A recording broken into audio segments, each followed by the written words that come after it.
you will never be able to reduce biology to like these cartoon diagrams. There is like complexity at every single level, and it always plays a role. So I think it's a domain which is driven by observations and empirical measurements, rather than a domain that's driven by like some sort of virtual in silico model that you can derive.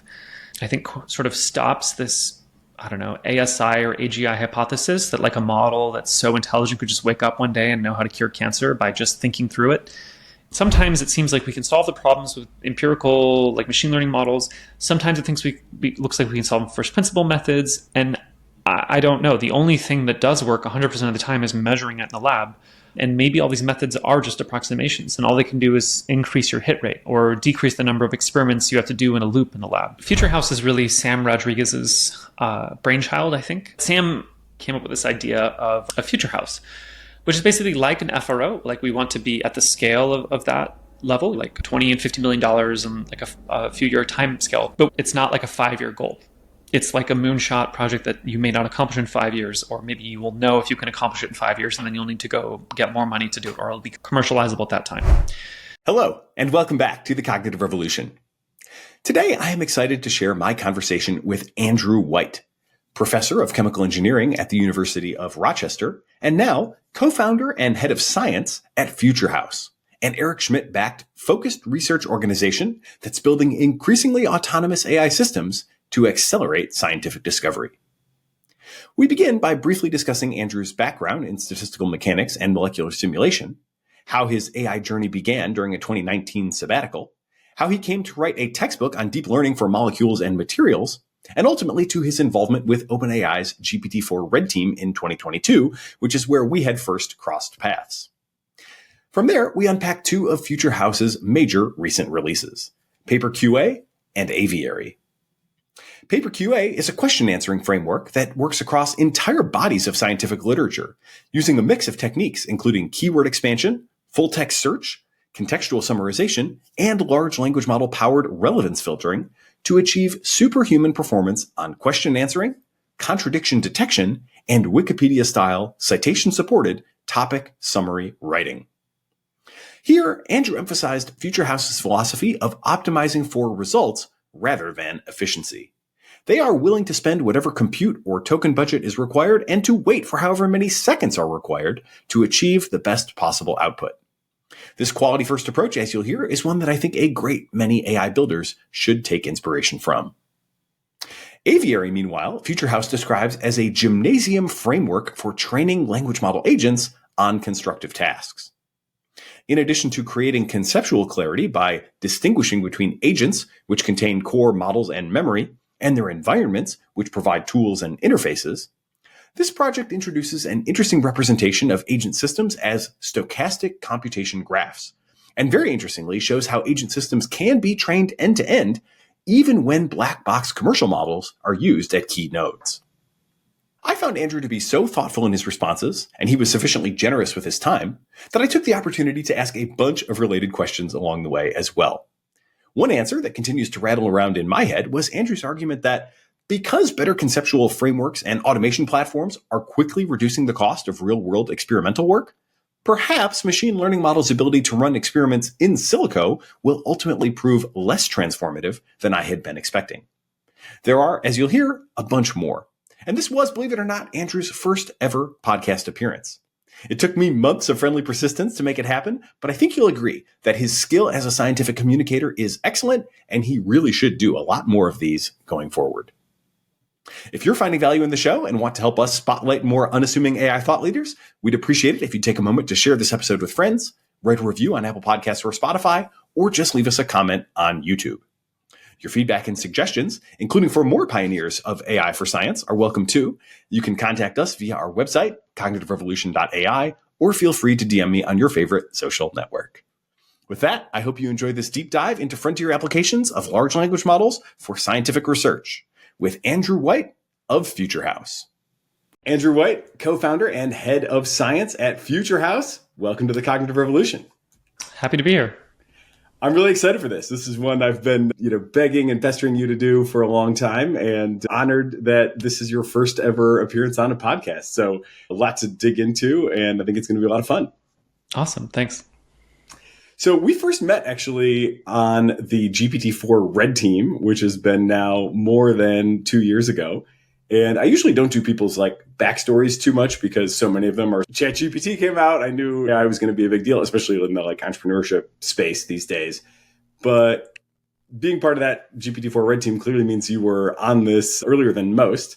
And in looking into your background, I see a chemical engineering background. I don't see, at least on the level of like LinkedIn, as much of an AI story. So I'd love to hear kind of your general, what was it that helped you catch the wave early when you did? And how did you find yourself getting involved with the GPT-4 Red Team? Yeah. So, I mean, it goes back for a while. So my training, my PhD, and my postdoc is in a field called statistical mechanics. And statistical mechanics is like a branch of thermodynamics, but it's basically statistics of systems with extremely high degrees of freedom. So it's usually simulations of gases, liquids, proteins, things like that, or quantum systems. And so I've been working on this for a while. And then maybe in 2019, I got invited to UCLA for sabbatical. It's something called the Institute for Pure and Applied Mathematics. This is called IPAM. It's like an applied math group, and they wanted to do a topic on machine learning and physical sciences. So I went out there and I met with, a lot of people were there. Jan LeCun was there. I think Yoshi Bengio stopped by for a talk. There was a guy named Pat Riley who has actually just started a new company, but he was leading part of Google Accelerated Science for a long time. He did a lot of their like fusion research, DNA encoded libraries. And it was a really great group of people. And we were all like trying to figure out how these systems could be applied. At the time, it was pretty classical sort of machine learning. You do feature engineering and fit them. And there was one guy, what's his name? Matthias Roop was there, who had basically worked on this. Oh yeah, Anatol von Lilienfeld. Him and Matthias had built this system that was like already like state of the art for predicting energies of small molecules. And so people knew this like kind of thing was going to take off in chemistry and physics as well. I think people were really excited about it. So then I didn't really understand the field that well. I went to the sabbatical and I went to a meeting in Tokyo actually on materials science. Sergey Kilinin was there, who's a big name in AI materials, and Lee Cronin was there, who's a big name in chemistry and origin of life and machine learning now. And it was a great like meeting. I got to learn a lot about how these people were thinking about it. And Lee is a very controversial figure in chemistry, not because of like anything he's done like wrong, but it's just basically he's very strong opinions. And I think it was really cool to talk to him. He had some very strong opinions, and Sergey did as well, to learn about their thinking in the field. So when I came back from all this and this trip to Tokyo and the sabbatical, I ended up sitting down writing a textbook called Deep Learning for Molecules and Materials. And it was kind of like course notes / like textbook. I wanted to learn to use this new Jupyter book, which is like an executable book. So I wrote this out, and it's been pretty popular since then. But I started teaching the class and learning more about it. And I started using language models pretty early. There was a paper by Gerben Cedars group and Chris and Pearson, and they had done this work on like Word2Vec and material science. And that paper just blew my mind that you could basically embed the representation of a material using natural language as opposed to trying to like come up with the right features. And so I started working in language in chemistry. And I work with Glenn Hockey, who's at NYU, and basically we were exploring, can you do things like drive VMD, which is a molecular dynamics visualization engine with voice recognition, and we were using, it was called Codex. Was the original OpenAI language model? Was it Codex? That was their code one, as I recall. Yeah. They had GPT-2, 3. That's right. Codex was right in that time frame. Yeah, I think that's right. So I think they came out with DaVinci in maybe January, February, and then they came out with Codex a few months later. And so we were like driving MD molecular dynamics simulations with this, which was really cool because VMD is written in this obscure language called TCL. I mean, I don't know. I think it's obscure. Maybe some people think it's bread and butter, but no one knew how to program a TCL. So every time we had to like write scripts for doing MD analysis, molecular dynamics analysis, we'd basically like Google a whole bunch, copy and paste code, like email friends. And so to have this language model that could just write the code a priori was super cool. And we wrote like a position paper. Basically, we wrote like a 2 or 3 page paper that was published in Digital Discovery, which is like a pretty cutting edge journal a few years ago, started by Alana Sparra-Guzik, who's right now like just a huge towering figure in AI materials. And we wrote this article about how we think the field could change with language models. And, I put it out on Twitter. And at the time, I was starting to use Twitter more, and that was becoming like a very exciting area. And some people at OpenAI were like trying to think about chemical, biological, radiological, nuclear safety. So CBORN is a word that people throw around a lot in AI safety, and not just AI safety. This is like a a topic of terrorism and conventional warfare. So they were curious about seaborne risk, and they sort of were looking at who was working on language models and chemistry. And there's a very short list of people. And they got my name and they got Glenn's name and they asked us to participate. And this is in August 2022? Yeah, August 2022. Yep. And so I started working on the Red Team there. And I mean, it was all like, nobody knew what they were doing. It was like completely new ground. Like I remember like just trying random stuff. And it was a really exciting time. And I didn't know what I was doing really with language models and chemistry until a few like really, I think, groundbreaking papers came out, like this Miracle paper and the React paper. I think that really changed the perspective of what you could do. But originally back in August and September, like I was just like really confused on how these models could be useful in chemistry, but it was still like pretty cool to try a bunch of random ideas. And so that's how I kind of got into it. I'm happy to go more in this story, but that's sort of how I got to the Red Team point. This is a little bit of a sidebar from our main topic, but I kind of came away from that Red Team experience, I would say, kind of alarmed. I was like, man, the pace at which these systems are getting better is really incredible. And I think now looking back, I sort of infer that GPT-4 was more of a like maximalist moonshot attempt than I maybe understood it to be at the time. But nevertheless, the leap from 3 and even the Instruct series, all that stuff, to 4 was just so eye-opening. And then I was like, but the control measures are not keeping up, or at least they did not seem to be keeping up at the time of that thing. And so I got a little freaked out there. Did you handle it with more equanimity than I did, or were you also a little freaked out? I think I got a little bit spooked at first because it was the first time you could really see coherent, responsive answers. So I remember trying things like, let's make nerve gas. Like, here's step 1, here's step 2. And I would ask it, how do you synthesize these things? And it looked really convincing at first. And it was like, really like, oh my gosh, like this is going to change like how we think about deploying models. But then I started drawing out the chemical structures and like looking to trace the atoms and how they move from step to step. And I realized that it was all like hallucinated, that it actually had no conception of how to move atoms between molecules. And so it was like a strange sort of thing where at first I thought that it was really technically brilliant. And then I realized that it was actually like really good at bullshitting, I guess. And it's a strange thing because you like don't know if it's good or if it's bad. And the reasoning that it gives is actually quite plausible. And so for the first like 1 month, I was like, wow, this is crazy. And then for the next 2 months, like maybe October and then early November, I was like, there's nothing to this. Like, it's going to be really cool. It's a nice incremental improvement. But then I started hooking up tools to the system. So I think in like late November, early December, I was starting to use some of the ideas that were like LangChain was showing this stuff. I think it was around like ChatGPT API was released. And so people were showing that you could like sort of do these sort of React calls. And maybe that wasn't, no, I don't know if ChatGPT was available then, but like people were still doing it with DaVinci at the time.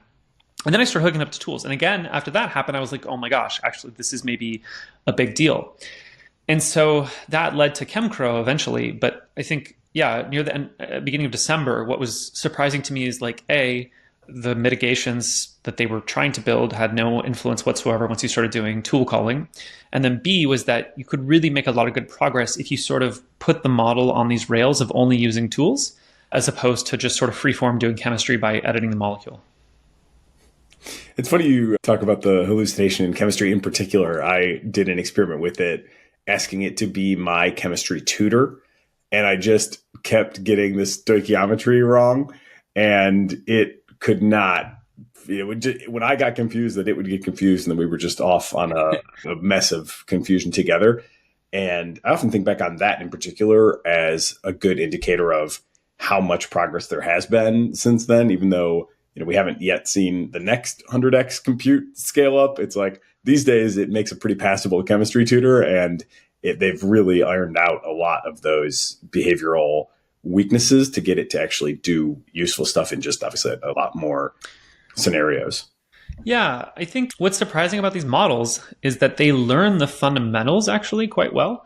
Like if you ask it to reason through like what the rules are for this chemical reaction, or if you ask it to reason about like this molecule's properties, that actually is quite good in general. What's strange is like it misses things like counting the electrons, and it misses things like counting the atoms and stoichiometry. And it's like really, I think everyone is adapting to this thing, is that like it learns backwards from how you would expect when having machines learn to do, STEM problems, is that it seems to struggle with some of the more like robotic steps.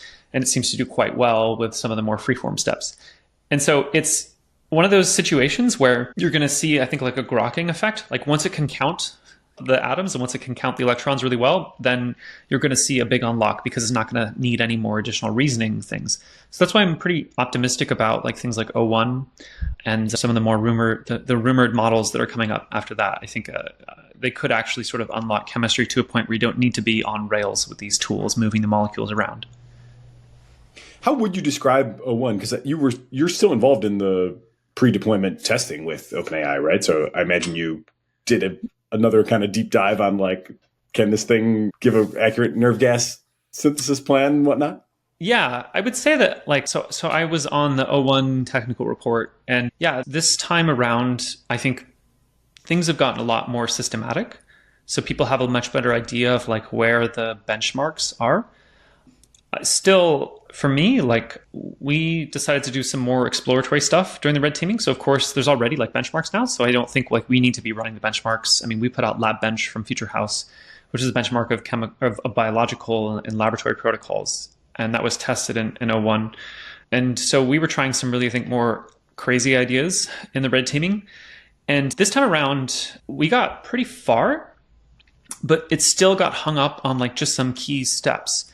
And so it's like a very strange experience because we, I think, had some pretty wild ideas, and the models got really close to completing them, but it gets stuck on like basically one step in the process. And one thing that we didn't really get a chance to try this time around is consensus. So if you look at these evals, like if you run k equals 32, like you run it 32 times to take majority vote, that it can actually sort of get over these little missteps. So I think like as the model that's available today, I don't think we're getting to that point, but I think we're very close. So I think the sort of next release is actually going to sort of allow us to do this synthesis planning, protocol planning. And I think OpenAI like addressed this a little bit. Their report, they showed that laboratory, it's called, I think, Protocol QA, which was from Future House. O1 exceeds human levels, and Protocol QA is like a model assessment of laboratory plans in the domain of biology.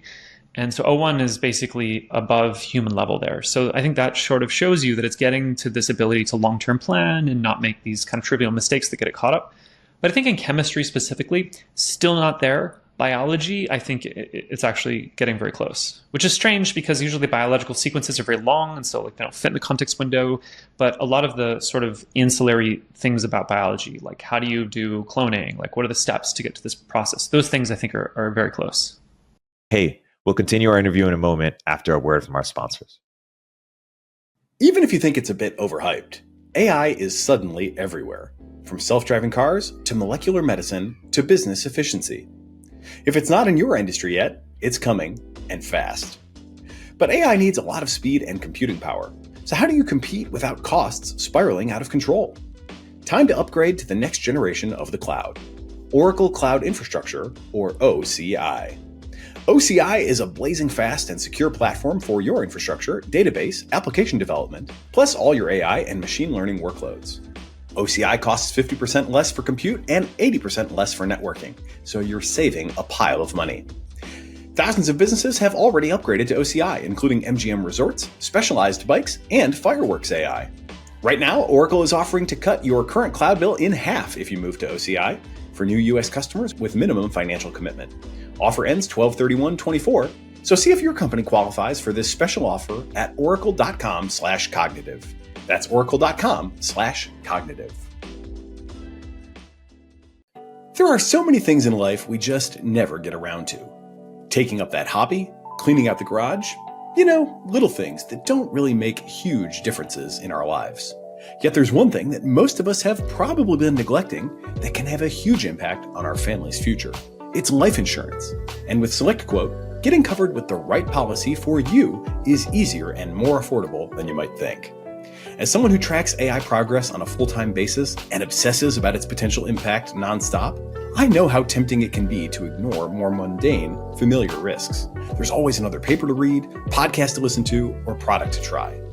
And yet, the smartest people that I know in the AI space continue to save and invest money for the future, carve out time for their relationships, maintain their physical and mental health, and yes, protect their family with life insurance, just in case anything should happen before the singularity.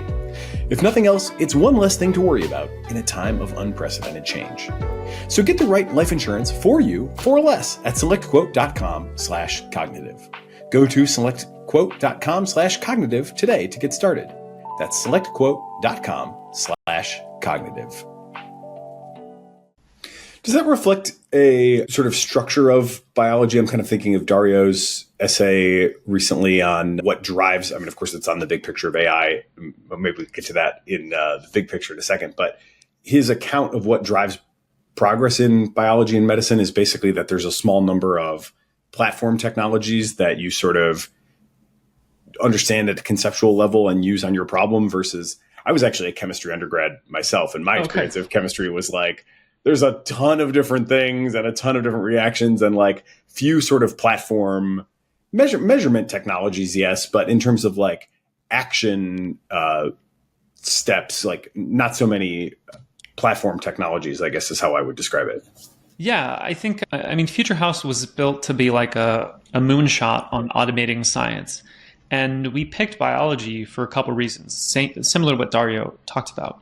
One of the reasons is that, yeah, it's a lot more platform-based. So there's like, let's say you want to design proteins. There is a standard way to make a protein. Like you can use cloning, or you can do cell-free protein synthesis, or you can make it on a machine. But basically, there's no stop to be like, oh, can we make this protein? Whereas you go to chemistry, every single molecule is very bespoke to make it. And there's a lot of questions about, can you make it at scale? And it's not like a trivial step. So I think in some ways biology is great because it is kind of like a platform. Like sequencing is almost free and synthesis is quite cheap. You can basically make a 100 amino acid protein. You can order the gene to make that for like $25. So I think biology is a very interesting topic because A, it's pretty like clear how to test hypotheses and it's pretty cheap to test hypotheses. And B, I think what's unique about biology is that there is like no limit to intellectual tasks. Basically, there's always going to be another organism genome to explore and annotate all the functions. There's always going to be some new protein that does something unusual. There's always going to be more like dark metagenomic data where we don't know what this genetic material is.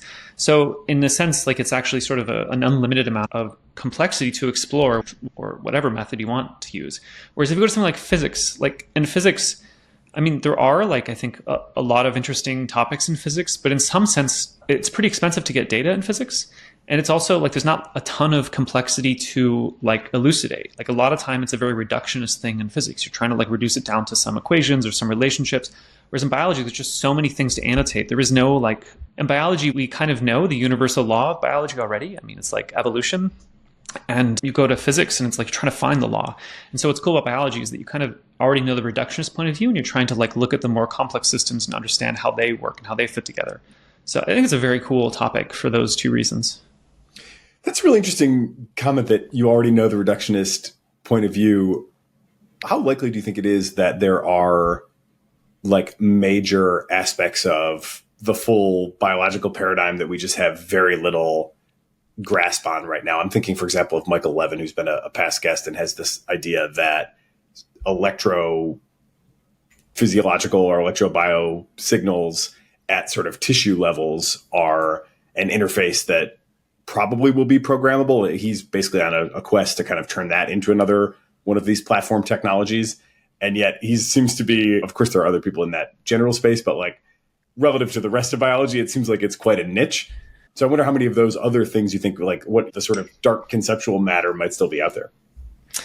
Yeah. We were talking to Ed Boyden about like optogenetics when he was saying like, how did people discover how, I think his lab was one of the pioneers there. How did you guys come up with this stuff? And basically said that we made like what he calls a tiling tree. Is basically, he wrote down the goal that he wanted and he wrote down like all the ways that they could try to attack it. And then they like sort of cut up space of ideas by like, okay, we could deliver something to the brain, or we could deliver a signal to the brain, or we could deliver, via surgery, something physical to the brain. And it's like, okay, what kind of ways can we send information to tissue, right? Like we could try magnetic waves, we could try radio waves, we could try light that penetrates tissue, right? And so you sort of like go down these paths. And it's, yeah, I think it's a field where I don't think we're going to run out of ideas ever. Like there's always interesting topics to explore. I think that's sort of the thing about biology is that you just have all these very complex systems with all these different interactions. And it's a very dense, like, topic. Like I think I had an argument with somebody about like, how do you ever get to the bottom of like knowing a protein, right? People would say, well, once you have the crystal structure, you know. And it's like, okay, well, no, you need the statistical ensemble of the protein, right? And then it's like, okay, but what about post-translational modification? Okay, like what about things like the reactions in the protein, right? There can be these methylations, or there can be like these, whatever, there can be these chemical modifications to a protein. And then there can be things like, okay, what if it has like a water wire that sends protons to the active site, right? You got to model that because the diffusivity of a proton by a water wire is different than the diffusivity of a proton by like hopping on like a hydronium ion. And it's basically just like, you will never be able to reduce biology to like, you know, like these cartoon diagrams. There is like complexity at every single level, and it always plays a role. So I think it's a domain which is driven by observations and empirical measurements, rather than a domain that's driven by like some sort of virtual in silico model that you can derive. And so I think it's going to be a domain which is, I think, sort of stops this, I don't know, ASI or AGI hypothesis that like a model that's so intelligent could just wake up one day and know how to cure cancer by just thinking through it. It's really like a domain where you have to get out and you have to measure things repeatably and get into this loop. And being super intelligent may not actually scale as much as just having a lot of good hypotheses that you can do. Anyway, so I don't know if they answered the question, but that was just... Yeah, okay. There's a couple provocative ideas there that I want to come back to. But you've mentioned Future House a couple times and a couple of the projects that you guys have put out. Let's just make sure we set the stage appropriately with what is Future House? How did you get hooked up with Eric Schmidt, who I understand is one of, if not your principal backer? And what's kind of the big audacious goal that you guys are chasing? Yeah. So yeah, how do we start Future House? So I think, to be honest, Future House is really Sam Rodriguez's brainchild, I think. So Sam, who's the CEO, and him and I are the co-founders of Future House. Sam had this vision of like alternative mechanisms to do science. So Sam is the first one to sort of write down this idea of focused research organizations. And then he worked with Tom Khalil and Adam Marblestone, and they started Convergent Research, which basically has been launching these focused research organizations. And these are like 5-year nonprofits that are funded at like between $20 and $50 million that are built to just answer one very specific question that is not being funded in academia because it's like too big of a question, but not being funded in industry because it's like not a commercializable question. So like one example is making new model organisms, or like understanding, building the connectome for the brain, or building technology to do the connectome for the brain. There's another one that's like doing lean, like trying to build all the documentation and scaffolding for lean so that it can take off as like the language, the programming language of mathematics. But Sam sort of kept thinking down this path, and he came up with this idea of a Future House, which is basically like an FRO. Like we want to be at the scale of that level, like, you know, between $20 and $50 million and like a few year time scale, but where it's not like a 5-year goal. It's like a moonshot project that you may not accomplish in 5 years, or maybe you will know if you can accomplish it in 5 years, and then you'll need to go get more money to do it, or it'll be commercializable at that time. And so that's what Sam was sort of thinking about. I happened to be at this time, like, you know, we had finished ChemCrow. We had explored what can be possible with LLMs. We were exploring more stuff with combining like RAG and tool calling and language models put together. And so I told Sam, like, why don't you guys build it around AI, like automating science, right? So Sam had been exploring ideas of like new microscopy technologies, like new ideas in sequencing or new understanding the brain. But I said you should focus on automating science. And so I think Sam and I sort of brought, he brought, I think, the model. And I sort of brought like what could be the topic, and we pitched it to Eric, and he was very excited about the idea, and he liked the topic. And Eric, as the last few years, has been really excited about AI, so I think it really fit into his thinking of what's the future holds. And so then we basically put together this organization from scratch. And I mean, there's been organizations like us, like ARC is one example, or Altos or Arcadia. These are all sort of non-traditional research organizations. I think the real difference between them and us is that we are focused, we are mission focused, whereas I think ARC is maybe more of like a traditional sort of PIs with their own ideas. We are focused on one mission. And one of the cool things about having a mission is that you can be a nonprofit. If you are a nonprofit and you don't have a mission, it gets very confusing about what you're trying to do. Like, how do you make decisions about what to buy, what personnel to hire, right? Because if you're not trying to make a profit, it's really unclear what you're trying to optimize for. We have a very clear mission, and it's an impossible, audacious mission. And so we're never going to run out of things to do on this mission, and it helps us sort of guide the direction. So anyway, that's kind of how the idea got started. There's been lots of things we've done along the way, but we've sort of been around this nucleus of trying to automate science. And and then Eric has been the primary backer, but we've raised funding from other sources. We've got grants from organizations. And so I think we're trying to go bigger in the next year or so in the scale of what we're trying to do. Cool. So I'll just read your mission statement. I copied it right off the website. Our 10-year mission is to build semi-autonomous AIs that can scale scientific research to accelerate the pace of discovery and to provide world-class access to cutting-edge scientific, medical, and engineering expertise.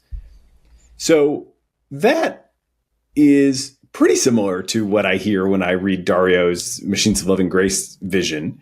The semi-autonomous is definitely an interesting call out there. In his vision, it seems like they're sort of on a 10-year time scale likely to become fully autonomous. He sort of envisions them being like the PIs, and the humans and maybe some other AIs are more like the helpers.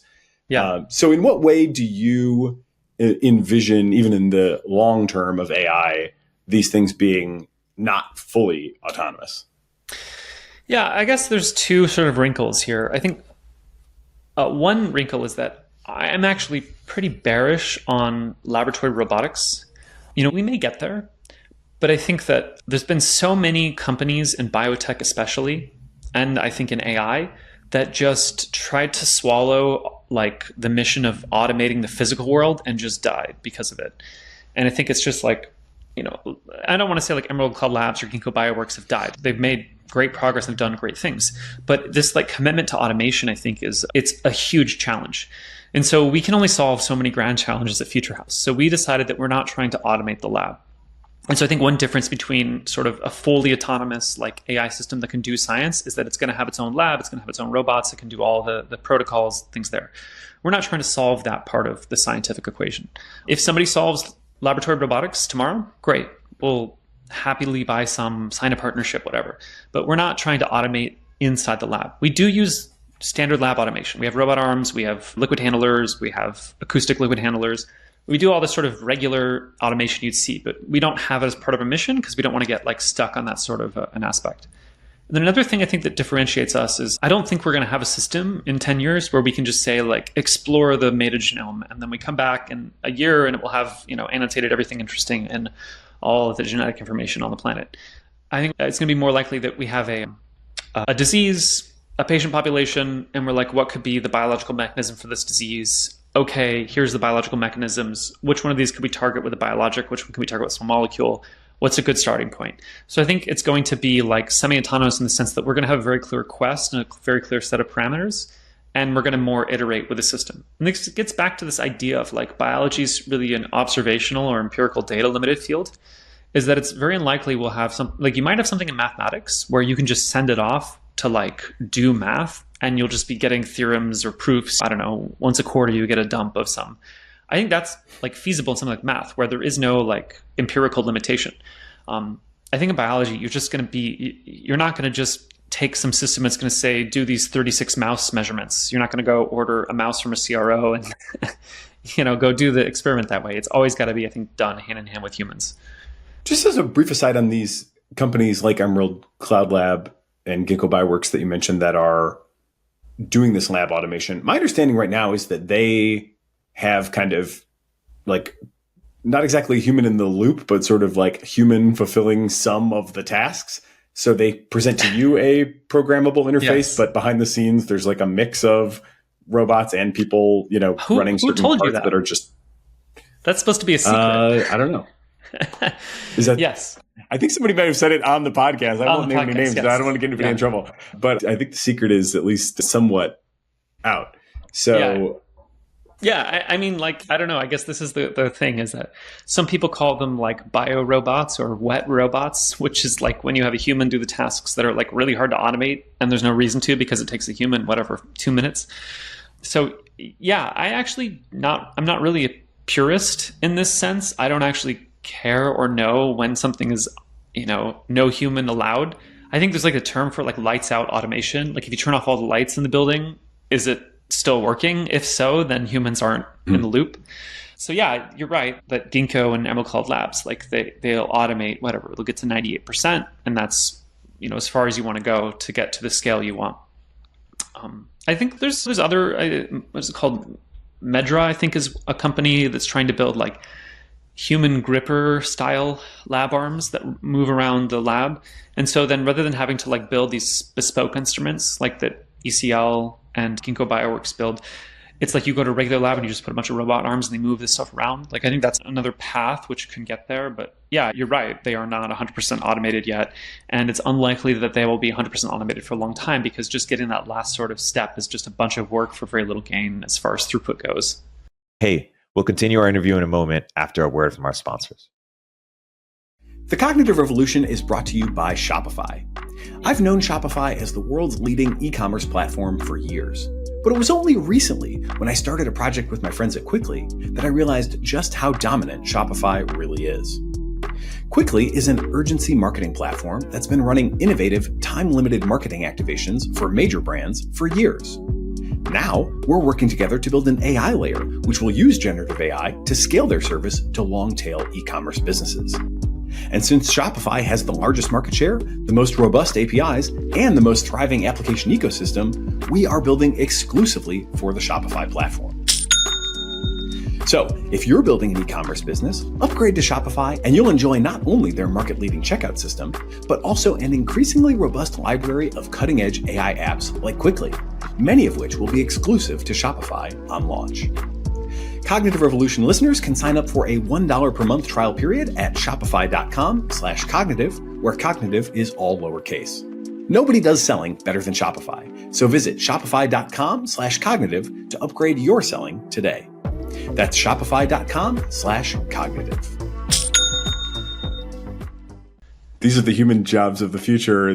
Our comparative advantage is in manipulating some annoying thing in a huge value chain that we don't understand, but take just Chinese room style instructions of walk this thing over to this machine, make sure the gunk at the bottom is tapped out. Could be quite a funny vision. So, okay, that was one quick follow-up. The other one, in terms of just a kind of clarifying follow-up, was I get the distinction between like go off and analyze biology versus we have one quest at the level of like, it can't just be purely internal thought. Like you can't O1 your way into knowing what actually happens in a biological system. I get that. Yeah. Is there another distinction there that you're trying to draw? Like, because you could still say, go off and, explore biology and come back if it had tools, right? Or you had the ability to make these like Emerald Cloud Lab API calls. Yeah. I mean, you're right. Like you can imagine a world in which you have like, I don't know, like science dojo or something where you have like a bunch of tools in it, and one of the tools is go run a laboratory experiment, and maybe when you call that tool it's dispatched to a person who's got to go like figure out how to measure that, right? And so you can get to the point where you're really trying to automate the scientific method there. And yeah, that's a great idea. I'm hoping we'll have more to share on that topic soon, but yeah, I think you're right. Like this is a completely valid path. I think whether that's semi-autonomous or autonomous, I think is like a minor point of contention. But I think that it may be possible that is something where you can just have very good tools and you can slot in a machine in there and it can do well. One thing I always think about though is that we've been building these interfaces for these LLMs where you have, I don't know, like a big part of drug discovery wrapped up in a set of tools. You have a bunch of literature research wrapped up in a set of tools. And you make everything on Rails for these language models and you put them in, like you put O1 in there and say, okay, now use these tools to discover something new. I always wonder what if you put like a PhD student in there or like a gig worker that is on Mechanical Turk. Like how good would humans do in this setting? Because it's like something we've never really tried before. Like nobody's ever tried to make like a unified API for doing science and then put a human in the loop there. So I think we still have to see how good humans are at this task. I think it's a very interesting new setting where like you actually have reduced accomplishing science to a set of whatever 25 tools that can be called programmatically. What if you put a person on the other end of it rather than a language model? Maybe this is like the way of doing science, or maybe humans are bad at it and then the models will be bad at it, and it's just like not a way of doing science. So anyway, I don't know. I think you're right. That is a thing to explore, and we are trying to explore that. Yeah, that's quite interesting. I guess maybe before going into more depth on your specific projects, and we do have plenty of time and definitely want to get into those in technical detail because our audience loves the nitty-gritty stuff.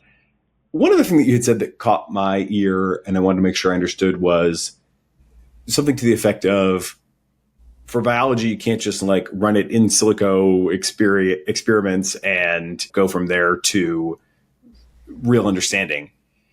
My working mental model of how this stuff is going to work with, ever better alpha folds and ESM 3 and 4. And, I want to ask you actually, like, which of those things you're most excited about and kind of what you see as the most important trends there. But my working model has been, you do the sort of experiment in silico and you measure the value of that by how often it is in fact predictive. Of course, you still have to go do the wet work to do the validation, but at some point you might be 10 or 100 times higher hit rate than we used to be, because we can do these sort of, yes, this seems close, is worth, you must need like a classifier on top. Like, is it worth actually going and doing the real world experiment to validate?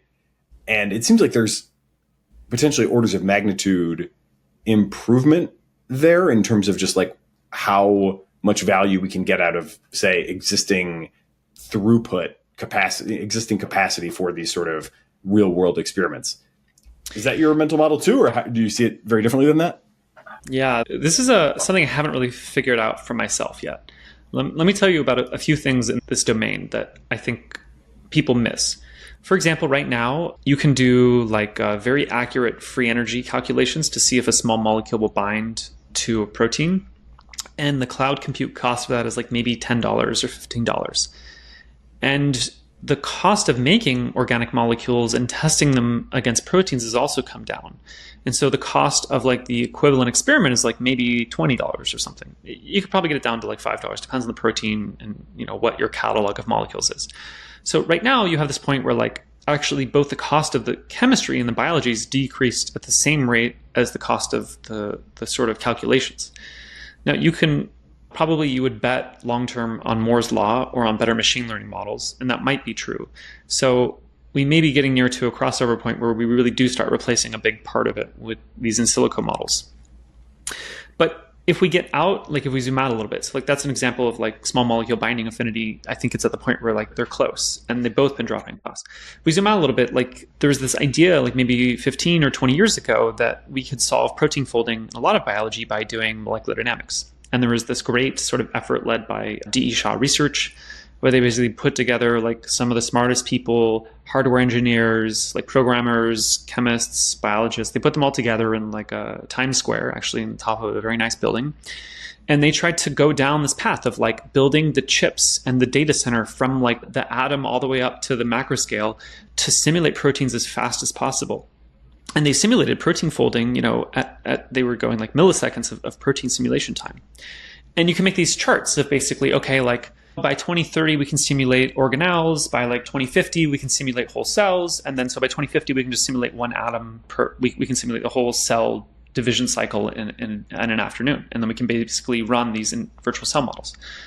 Only problem is molecular dynamics doesn't do chemical reactions. And it turns out that like a lot of biology is acid-base chemistry. A lot of biology is like actual like ATP, ADP, right? NADH plus, right? So you can't just model a cell by showing where all the atoms are and how they're moving. You actually have to model the chemical reactions.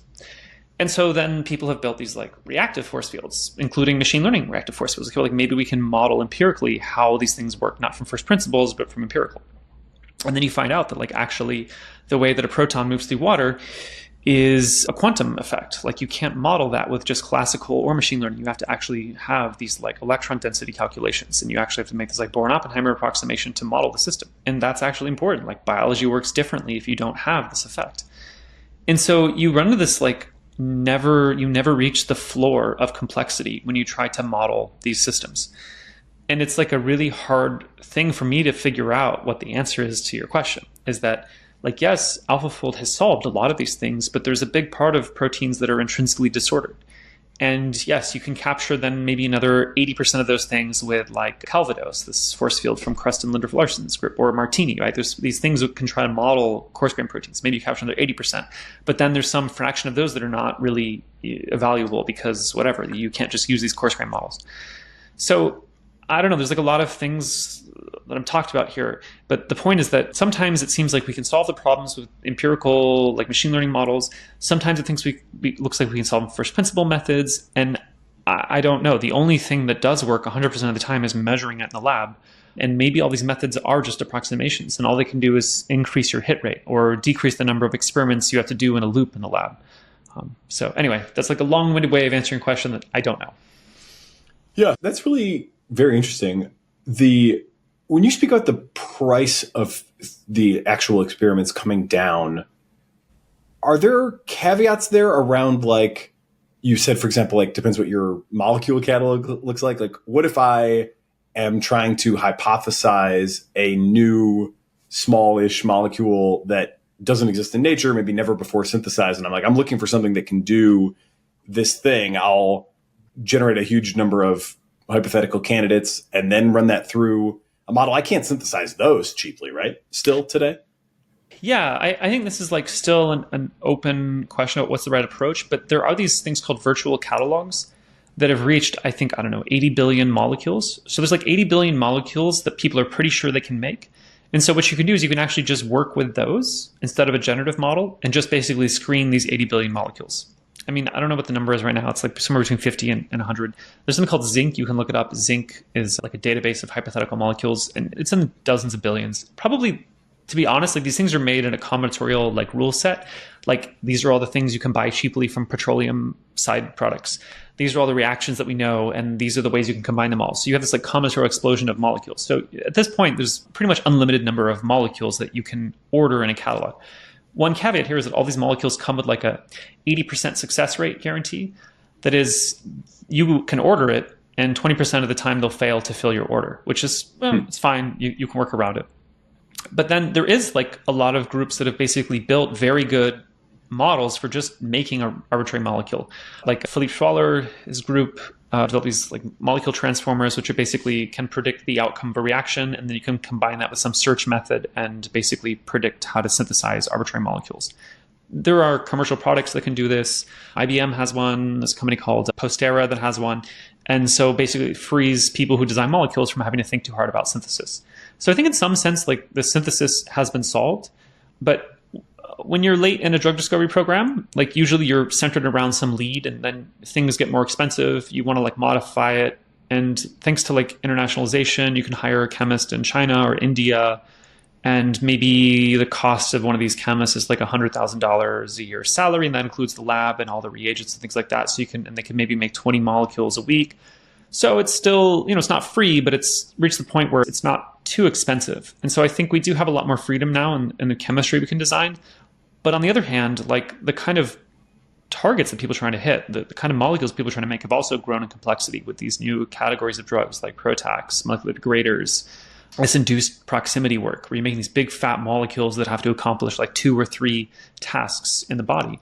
And so you're back at the same point you were like maybe 30 years ago, where you have a whole bunch of complexity you're trying to pack into a small molecule. And so even though in theory we can make lots of molecules, you're trying to do so much in a limited amount of atoms that you're back to where you are, and you need to be very careful and clever, and you have only so many experiments. So anyway, I don't know. I actually don't remember the question was, but I just talked a whole lot. Yeah, well, I think you answered it. It was just around my experience back as a chemistry undergrad was like small molecules were a PhD in many cases to synthesize. And there was not in general, some were easy, but many were hard. And there was not there was not like an 80% success rate on just picking one out of space of 100 billion. Yeah. I do want to say that I think that is like a reflective of a certain shift in mindset. So I think historically, maybe when you did your undergrad, like a lot of people would start with a natural product. So This is kind of the older idea of drug discovery, like phenotypical drug discovery, where you like grind up a bunch of dirt or frog goo or something. It's and always you, like, the Amazon frog, yes. yeah, exactly. And you put that on a cell and you see, oh, okay, does this cure cancer in my like model? And then what you usually go, okay, it cures cancer in my model. Then we got to like find out what's in the frog goo. And then you like run it through the mass spec and you run it through the NMR and like, okay, now I know what the compound's in. Now I need to start making these things and testing them. And this leads to like this natural product organic chemistry where you're trying to make pretty complicated molecules because they're not made from like room temperature chemical reactions. They're made from enzymes in some biological system. So those are definitely not an 80% success rate. But I think in a lot of the drug discovery community moved on from natural products. Like rather than starting with these natural products, which are very complicated but often active molecules, they start with, I would say, more like petroleum-derived compounds. So these are things which are just part of like the global, supply of chemistry, which is a lot of it is driven from like oil. And so because of that, the molecules that you see in drug discovery today are very different than what you would see like maybe 30, 40 years ago when they came from natural products. So the chemistry is usually easier because by default, from the bias of where we get them, they're coming from easier reactions, like a lot of amine chemistry, a lot of simple basic building blocks. There's like maybe 75 basic chemical reactions that are done in medchem now. So the compounds look different. And some people argue that we've lost something by doing that. There's actually some nice effort lately. There's something called Coconut, where people try to put as many natural products together as possible and try to get people to train their generative chemistry models on those instead of the more petroleum-derived catalogs. Or there's companies like Octant Bio that are doing phenotypic drug discovery with these petroleum-derived ones. Whereas most people like, okay, I know I want to hit this protein. I'm going to hit it with these small molecules, design the molecule to fit the protein. Sri's company, Octant, they're like, okay, I want to fix this cell. And so they're working in the cell model, which is closer to what people used to do with natural products. So anyway, I think there's like lots of ideas in the field. And so that's why you see, I think, a change in the chemistry where it's become routine because we sort of made this decision to double down on structure-based drug discovery with petroleum-derived compounds. Yeah, fascinating. Okay, that's a really good update for me. I haven't stayed super close to the latest in chemistry. Yeah. And that's a good chapter for me to add to my understanding. One other just kind of conceptual question, you've got great answers to these, is what do you think about the like multi-omic model approach? There's Evo for me earlier, I think it was earlier this year, was a real seemingly like blockbuster moment where I was like, okay, it's going to happen. And by it, I mean sort of that the models will learn higher order representations of the space. And that's happened in language, but we've got like lots of weird debates around, well, they learned all that stuff from us, so it doesn't really count or whatever. But in the biological realm, it's like, there's probably ample stuff there that we don't know, that if these models can figure out how to represent in an effective way, which Evo seems to be showing a little bit of a preview of, that maybe like mechanistic interpretability techniques developed for machine learning become the back door into understanding like what actually matters in, as it's hopefully learned from just like a huge amount of multi-omic data. What's your feeling on that approach? Yeah, gosh, this is a topic I think that maybe is older than like Evo Brian model.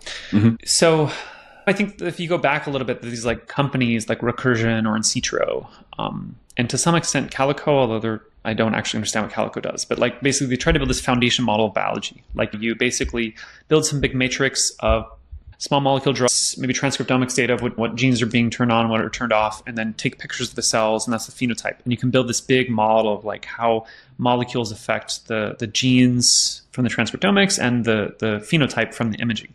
And then a big model can come out of that, and then you can sort of like the biology will just sort of fall out, or the new targets will fall out. And this is sort of like this is just like one step in the long promise of genetic information, right? Like there was the Human Genome Project, we could figure out all the genes. Then there was like, okay, we need to see how they change. And we get something like GWAS, where it's like, okay, we're going to finally figure it out now, but GWAS didn't lead to this. Then we have things like DepMap or something from the Broad, where we're trying to understand lots of cells and tissue. And yeah, I think like the next one is like looking at these genetic foundation models. I think that they can be very good for things like metagenomics, for understanding transcription factors, understanding regulation networks. But I don't think they're going to be like the sort of silver bullet that unlocks any deeper understanding of, of diseases or any deeper understanding of what goes on inside of a cell. I think they're going to be one more model, one more tool in the toolbox, but I don't see them as really moving the needle that much. So yeah, I don't know. I'm kind of pessimistic on this thing. It's like one of those fields where people have tried really cool sounding ideas and it should have worked eventually, but every single one has failed. And so now, like when you get old, like me, that you are just cynical, and every one that comes out, you're like, well, we'll see. I don't know. You can read Derek Lowe. If you ever read Derek Lowe's blog, is like, the guy's, I'm not going to say he's cranky, but he's seen a lot of like waves of new ideas in biology, and it's pretty rare for things to work out. So a cynical position is the default, I think, right now. But certainly, I think from just understanding biology, awesome. For curing diseases, I think we'll have to wait and see if it really moves the needle anyway.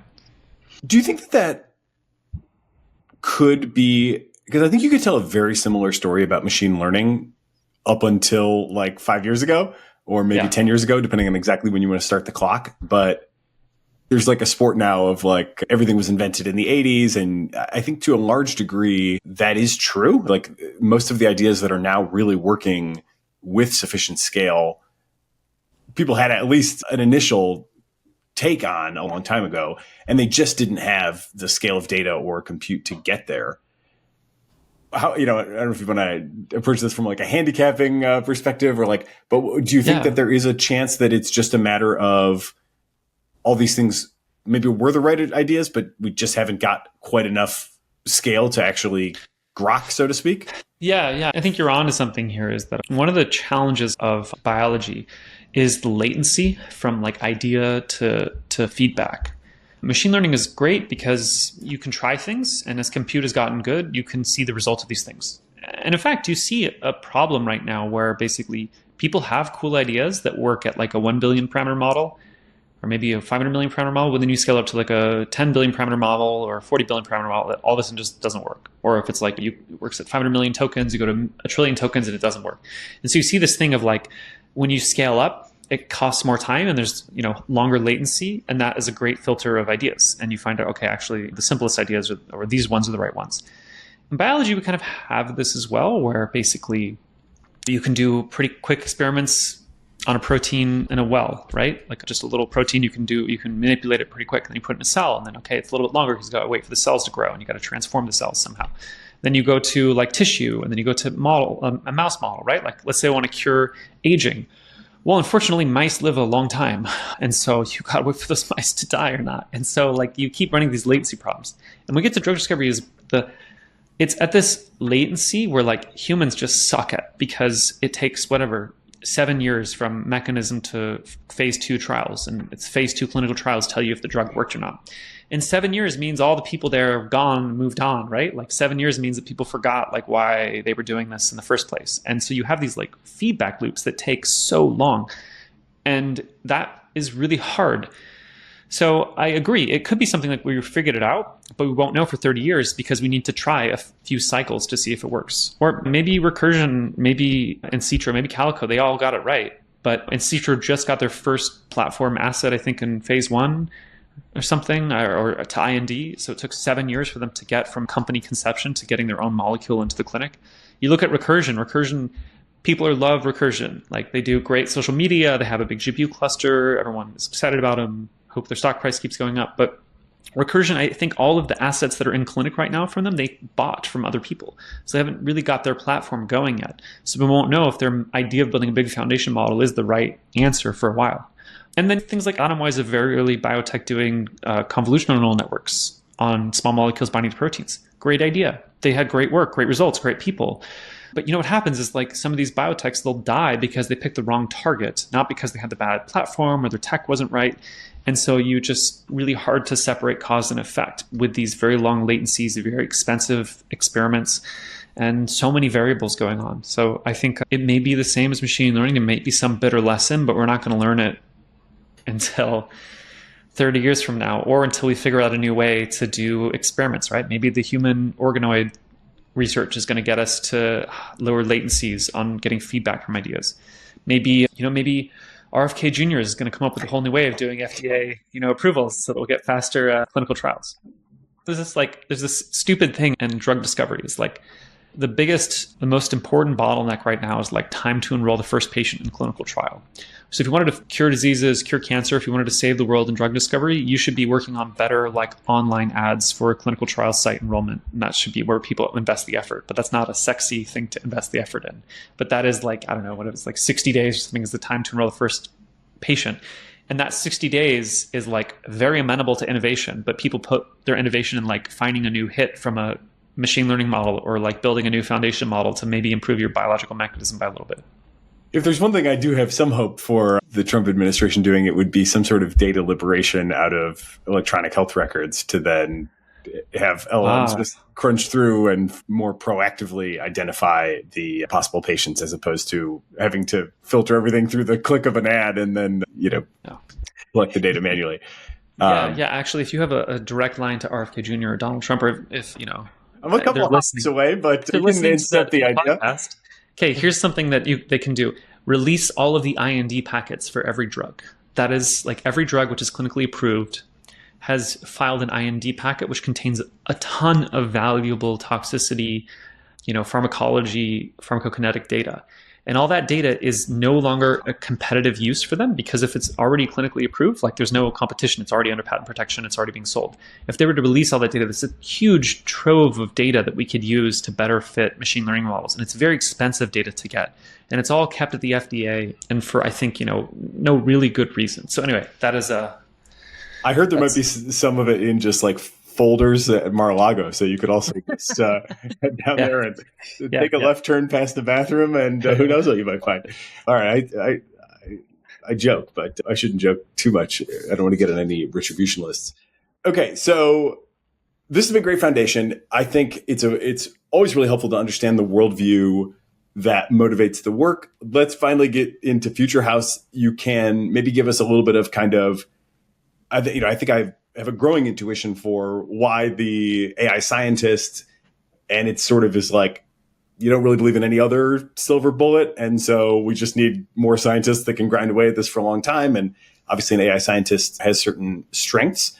I've particularly dug in on the PaperQA and then the new Aviary papers, but maybe give us kind of a brief history from kind of inception to these most recent ones, and you can highlight any other works and kind of the overall strategy to tee those up. Yeah. So I guess like Future House started with ChemCrow. So ChemCrow is an early paper where we basically wanted to do like a full scientific discovery process with language models and these tools. So I think the most important sort of problem we did in ChemCrow was we combined like retrosynthesis predictors, literature search, like code execution. We combined that with GPT-4. And we asked to design like a new dye. So basically we said, okay, I want you to make a molecule that's novel with 2 steps. It's like a 2-step chemical reaction. It's never been made before, and have it absorb light at a specific wavelength.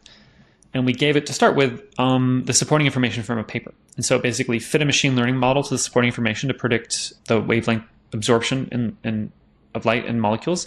Then it basically used the retrosynthesis tools, did some searches to try to find a new molecule that would absorb at the specific light. And then it came up with a reaction procedure, and we had like a robot lab at IBM Robo RxN, which is like a cloud lab that we were able to use, and they were able to go through the synthesis procedure to make that new molecule. And then we were able to test it, and it actually was very close to the wavelength of light. I think we were like 15 nanometers off or something. So it was like a great like closed loop discovery. There were some problems. Basically, we were in a rush, we were in a time crunch, so the robot didn't finish that reaction. So we actually had a person go in and do the last step. So it wasn't like a completely AI novel molecule, but we did other examples in the paper where it was all done with the robot. But I think it's like a full loop, right? Basically, it does literature research, it plans the protocol, it goes and executes it, and it does the measurement. But one of the things I realized is that there's been scientific literature is like such an insane concept to me. Like, it's really surprising that we did this as a civilization for hundreds of years, that we built this like big networked artifact of all of scientific progress. I can complain about how it's locked up behind publisher paywalls for hours, but I won't. I'll hold it back. But basically, this sort of artifact is, to me, like whatever, like 99% of doing science is knowing the literature, and the last 1% is like just moving things around a little bit to get to innovation. And so when we started Future House, we wanted to go after, like, the first thing is scientific literature. Like, if you can sort of work with literature and you can understand literature and see what's been done and what hasn't been done, like see what's novel, what's not novel, that's going to be a huge fraction of the work of automating science. So that was the first sort of project we did, was PaperQA. So PaperQA, I actually wrote before Future House. I was giving a talk in Copenhagen in Denmark. I think it was in January or February or something like this. And I was in the hotel. It was rainy. It was like winter, so it wasn't much to do. So I just like was messing around with my laptop and made PaperQA. And it was like around these ideas of like RAG systems. And what was different about PaperQA was that what it does is it basically pulls up all the relevant papers. And then it, instead of like pulling the chunks of the papers and giving it to a final LLM to answer, which is sort of how RAG normally works with, what it does is it basically does a map reduce, is it pulls up all of the chunks that could be relevant, and then it runs an LLM on each of these chunks to summarize them and re-rank them, and then give them to the final language model to do the answer. And that solves like two problems. One problem is that language models are extremely sensitive to distracting information in their context. So when trying to work with scientific literature, if you got like a wrong paper in there or a section of a wrong paper, it would just blow up the system with incorrect information.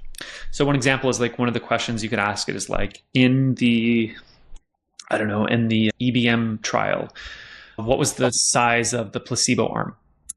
And it would pull up the wrong like trial methods. And if that was in there, it would like distract it from that information. So that was what this context summarization step did. So anyway, that was PaperQA, and we spent like basically the concept was done very quickly, and there was tons and tons of like defining what are correct answers, how do you work with literature, how do you make sure you get all the papers, how do you consider citations, journal quality, how well do humans do, can we make this repeatable, can we iron out bugs, and it took a long time. And sort of we capped off the project with something we call WikiCrow, which is once we beat human level performance by making lots of changes. We have an engineering blog that walks through like all the sort of A/B decisions we made to get to beating humans. We wrote 20,000, actually I think it came out to like 18,000 Wikipedia articles that covered the function of every gene in the human genome, with the exception of a few like 2,000 or 1,500 that have no papers ever written about them. So that basically was a summarization of all knowledge of the human genome, which didn't exist, it doesn't exist until this was done, because Wikipedia only covered like 2,500 of them. So we added like 16,000 more articles to explain the rest of the human genome. I think that was sort of a good mark that showed that we can do this at scale. And we can do things like, with the scale that we can do it, we can answer literature questions as well as humans, and we can do it like 75 per minute. So we could like do what we call contradiction detection. So we have systems which can look for any contradictions or disagreement with any arbitrary statement from the literature, which is actually a really hard task, by the way, like to check all 250 million papers against an arbitrary claim. We can do that at scale. Like every archive paper that's on archive per day, we can check every single one for any disagreement with literature and mark it.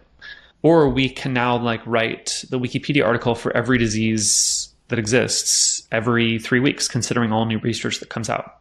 So I think PaperQA is like a really good like beginning to end. We beat humans, we deployed it, we built the infrastructure, we have an API, and we can run it at scale. And now that we have that, then it was like, okay, what comes next?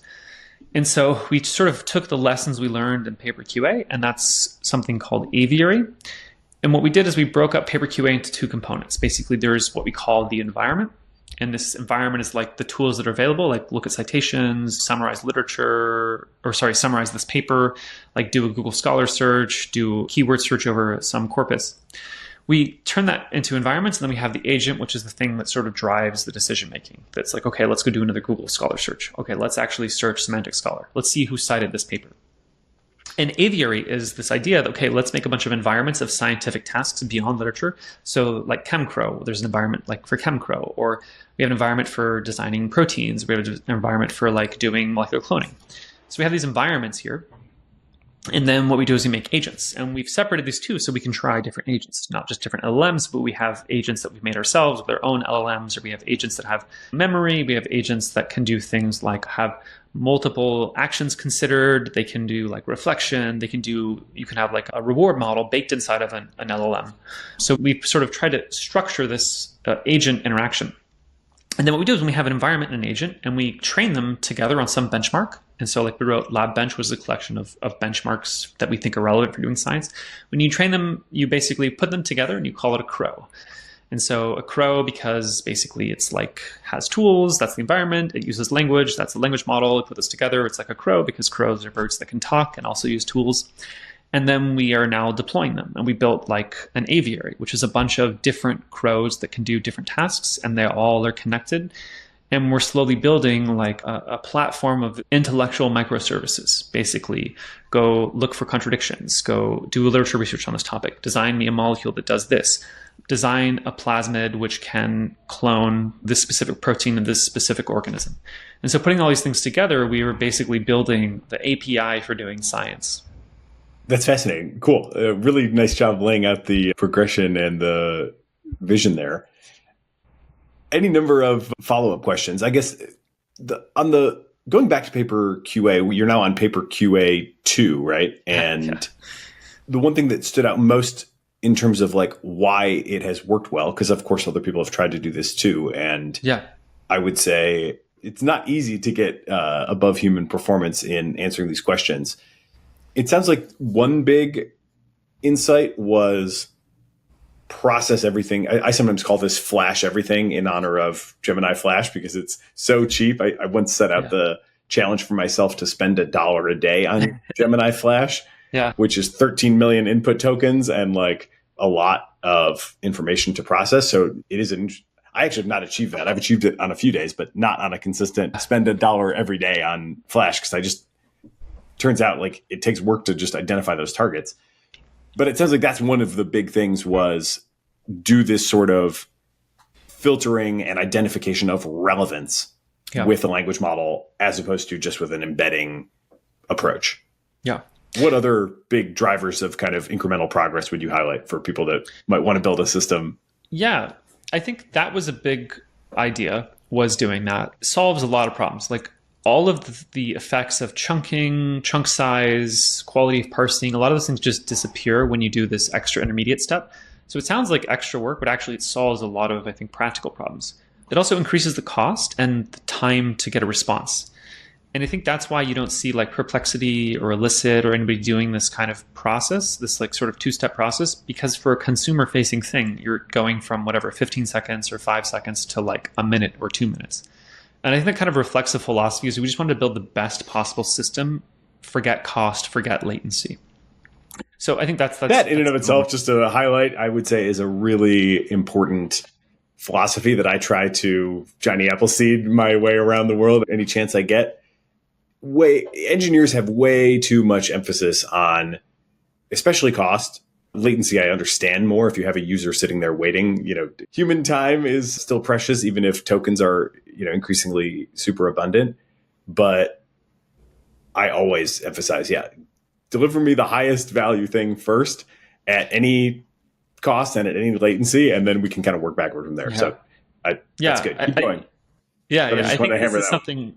Yeah, it's great. I think it's a philosophy people haven't really caught on to because people I think are still stuck in this mode of like a Google search, where it should come back fast and it should be like amortized cost, where they spend a bunch of money building a big index and then they have low cost queries. We didn't spend a bunch of time building a big index. We do all the processing just in time. And so everything's more expensive, and we don't really amortize the cost. Another big effect is full text search. Basically, most search engines over research papers are not full text, and that just loses so much information. And that's why most benchmarks and most competing tools work with abstracts and titles because those are accessible from search engines. It's very rare to get full text search. So we have built our own full text search. We open sourced like a version of that in the PaperQA 2 repo so that you can build your own index. We have our own internal thing. It's just exactly what you'd think. So you can use like full text search in Postgres, or you can use Elasticsearch. And then Google Scholar is like just really, really, really good. And so we use a lot of like our performances from using things like Google Scholar and Semantic Scholar, which recently has full text search. So that's a big change. I would say other things that are anything you can do to remove distracting information. And so a lot of our engineering blog is things like how to cut out potentially relevant things, how to do like summarization efficiently. Like we might consider 75 sources and then cut them down to 10.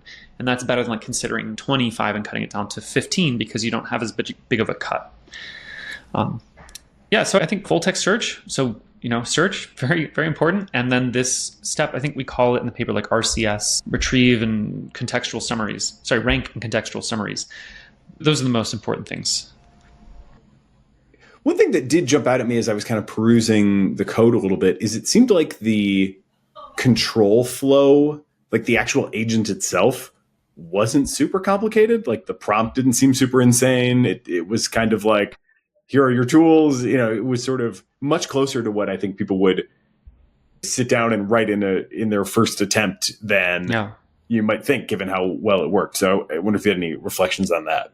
Yeah, I think what we have in the repo is like pretty general purpose. If you look at I think in the repo we have these configs, and there's like a WikiCrow config or a ControlCrow config.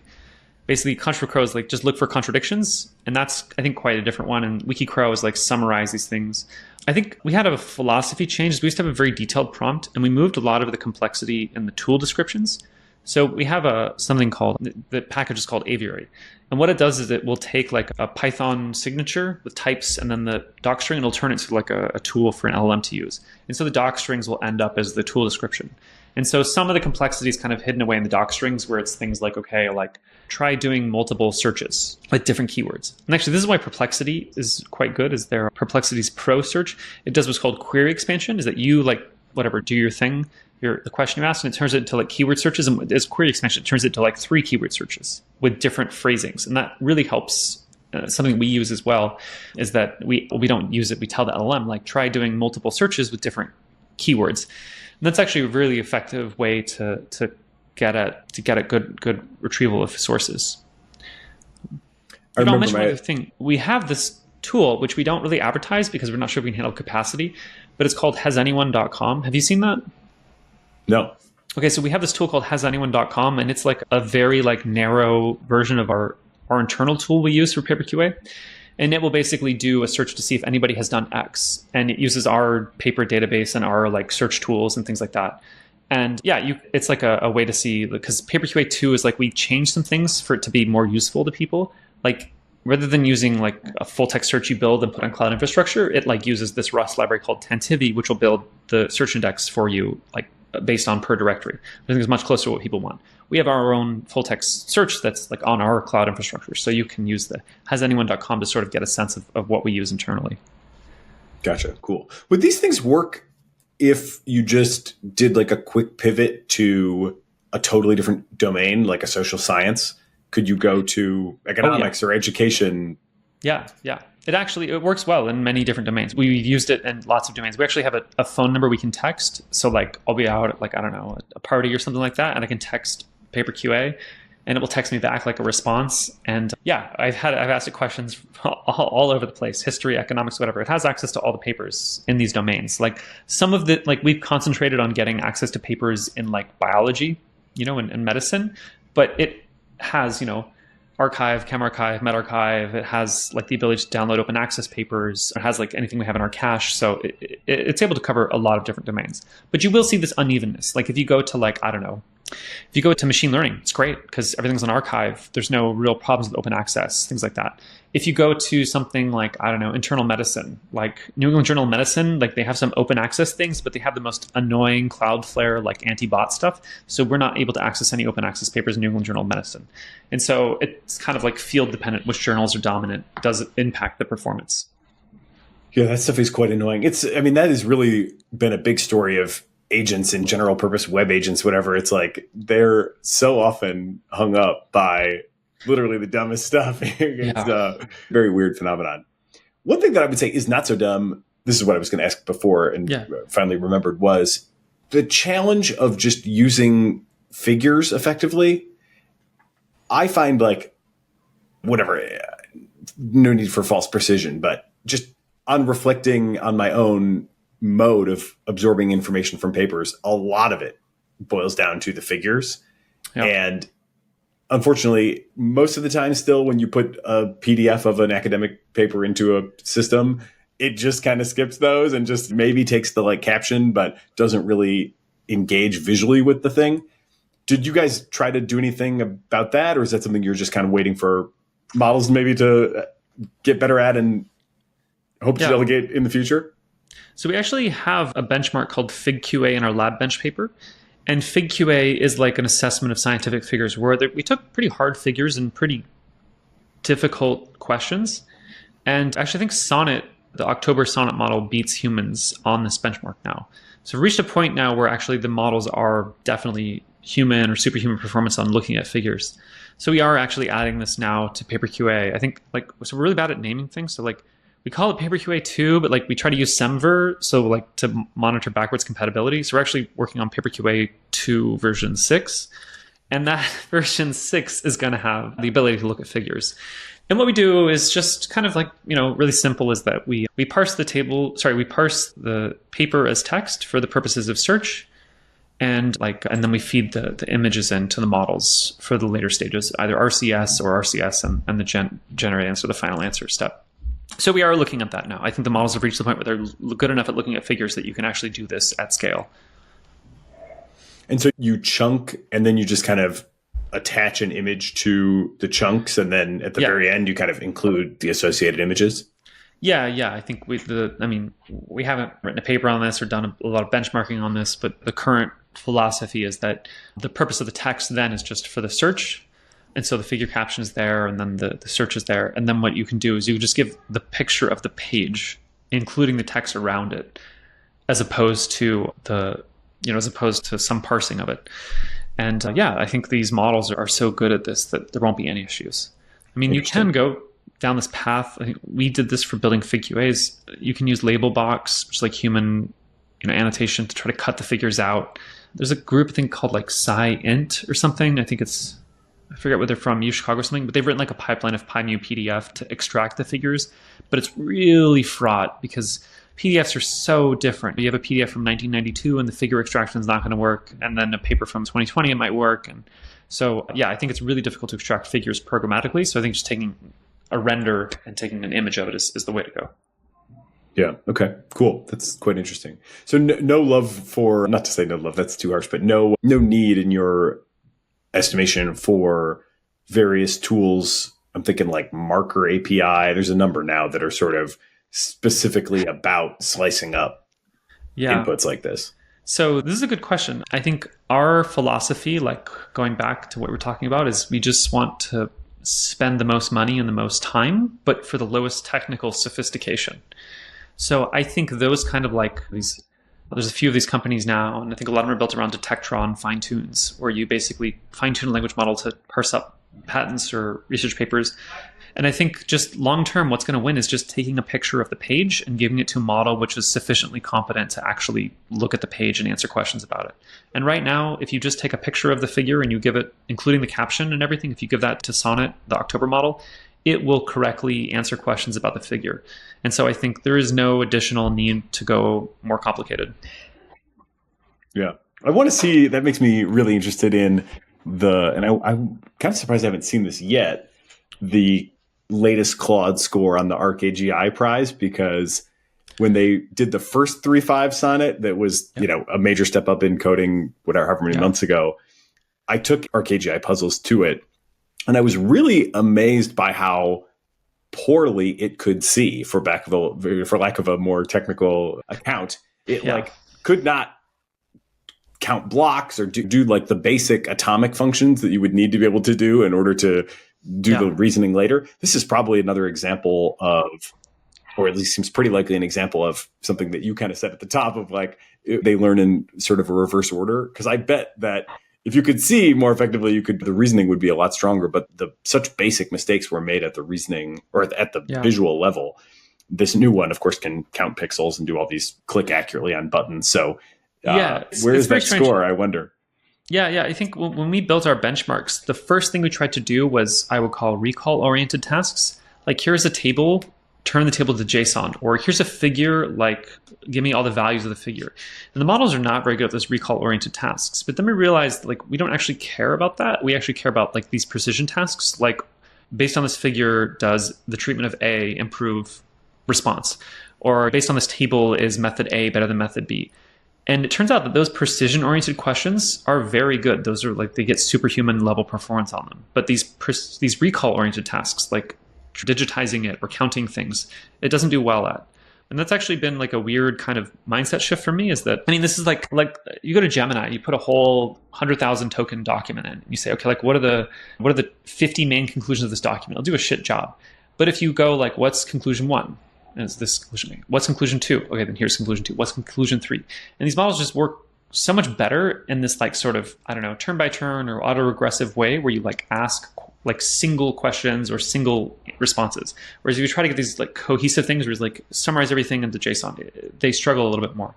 And so I think in the figure understanding, if you ask it specific questions, it does well. But when you try to say like get all the information out of the figure, they don't do very well. Yeah, interesting.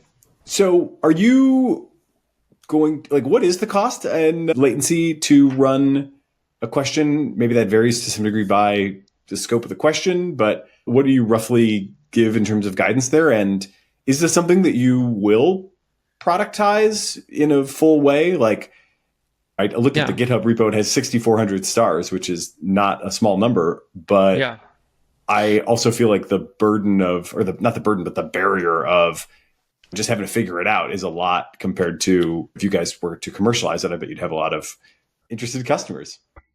Yeah, this is a good question. So to answer your first question, you can see the real latency of the full system if you go to hasanyone.com and ask like a new question. And it costs like between maybe 15 cents and $1, depending on the question. Like if you ask, has anybody done X? And if X is like some moderately popular topic, but it's a niche thing, it will do lots and lots of searches and lots of exploration to see if anybody's done it.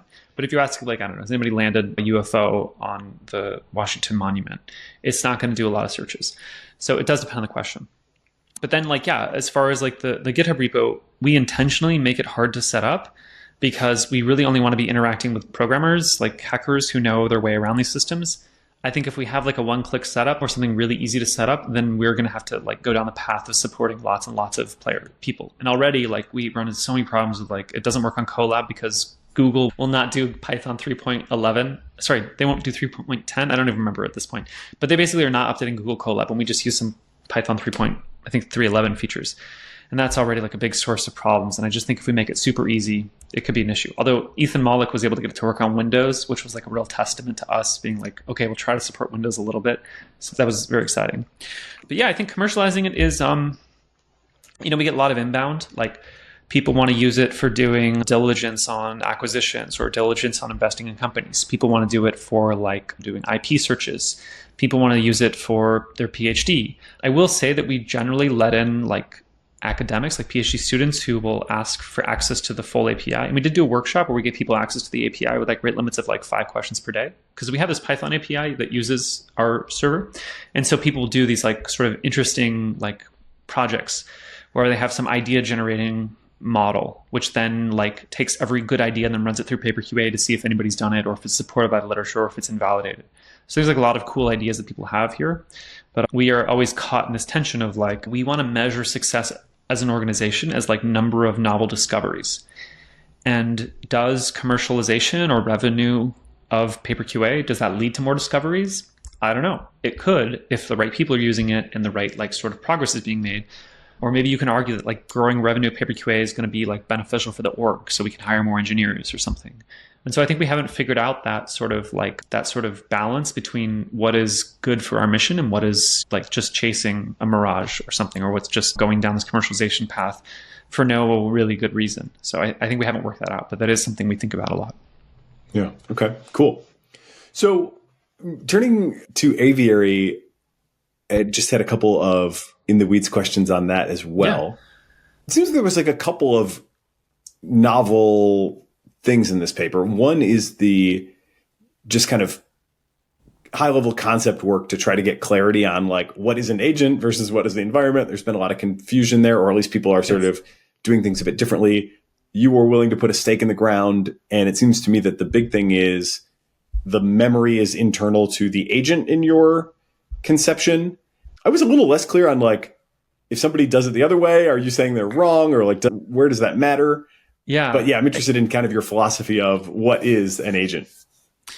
Yeah. So like how we broke it out in the paper is that I think a very working or very practical definition is that anything that you want to train is going to be in the agent. Anything that you think is untrained will go in the environment. They interact with language, with observations and the actions or tool requests or function calls, basically. And so when we go down this framing, it just simplifies a lot of things that we can try arbitrary agents, arbitrary trainers with agents, and then we can have arbitrary environments. And it's like a pretty opinionated interface, but it just sort of frees us up that we can really try to change things all these different directions. Moving memory from the environment to the agent, I think, is again one of these opinionated ideas. But when we thought about what is memory, we thought about things like, okay, you can just append messages, but maybe you need to modify them. Once there's so many messages, you need to compress them somehow. Or maybe you don't want to do memory, you want to do 5 previous messages, and you want to use RAG for the previous ones, right? And I think it's because of this, is so many ideas about memory, it's got to be a trainable thing. No matter how you write down memory, there's hyperparameters in there, how you truncate it, how you compress it, what you include in the previous messages. Maybe you want to cut out any images in previous messages or something. So I think all these kind of decisions made us realize that memory really is meant to be part of a whole system. And then I think another decision we made is that we frame the agents as compute graphs, stochastic compute graphs. And this is, again, I think an unorthodox, I shouldn't say unorthodox, but I don't think a solved problem, because a lot of people view agents as these kind of state machines that are somehow going through multiple states.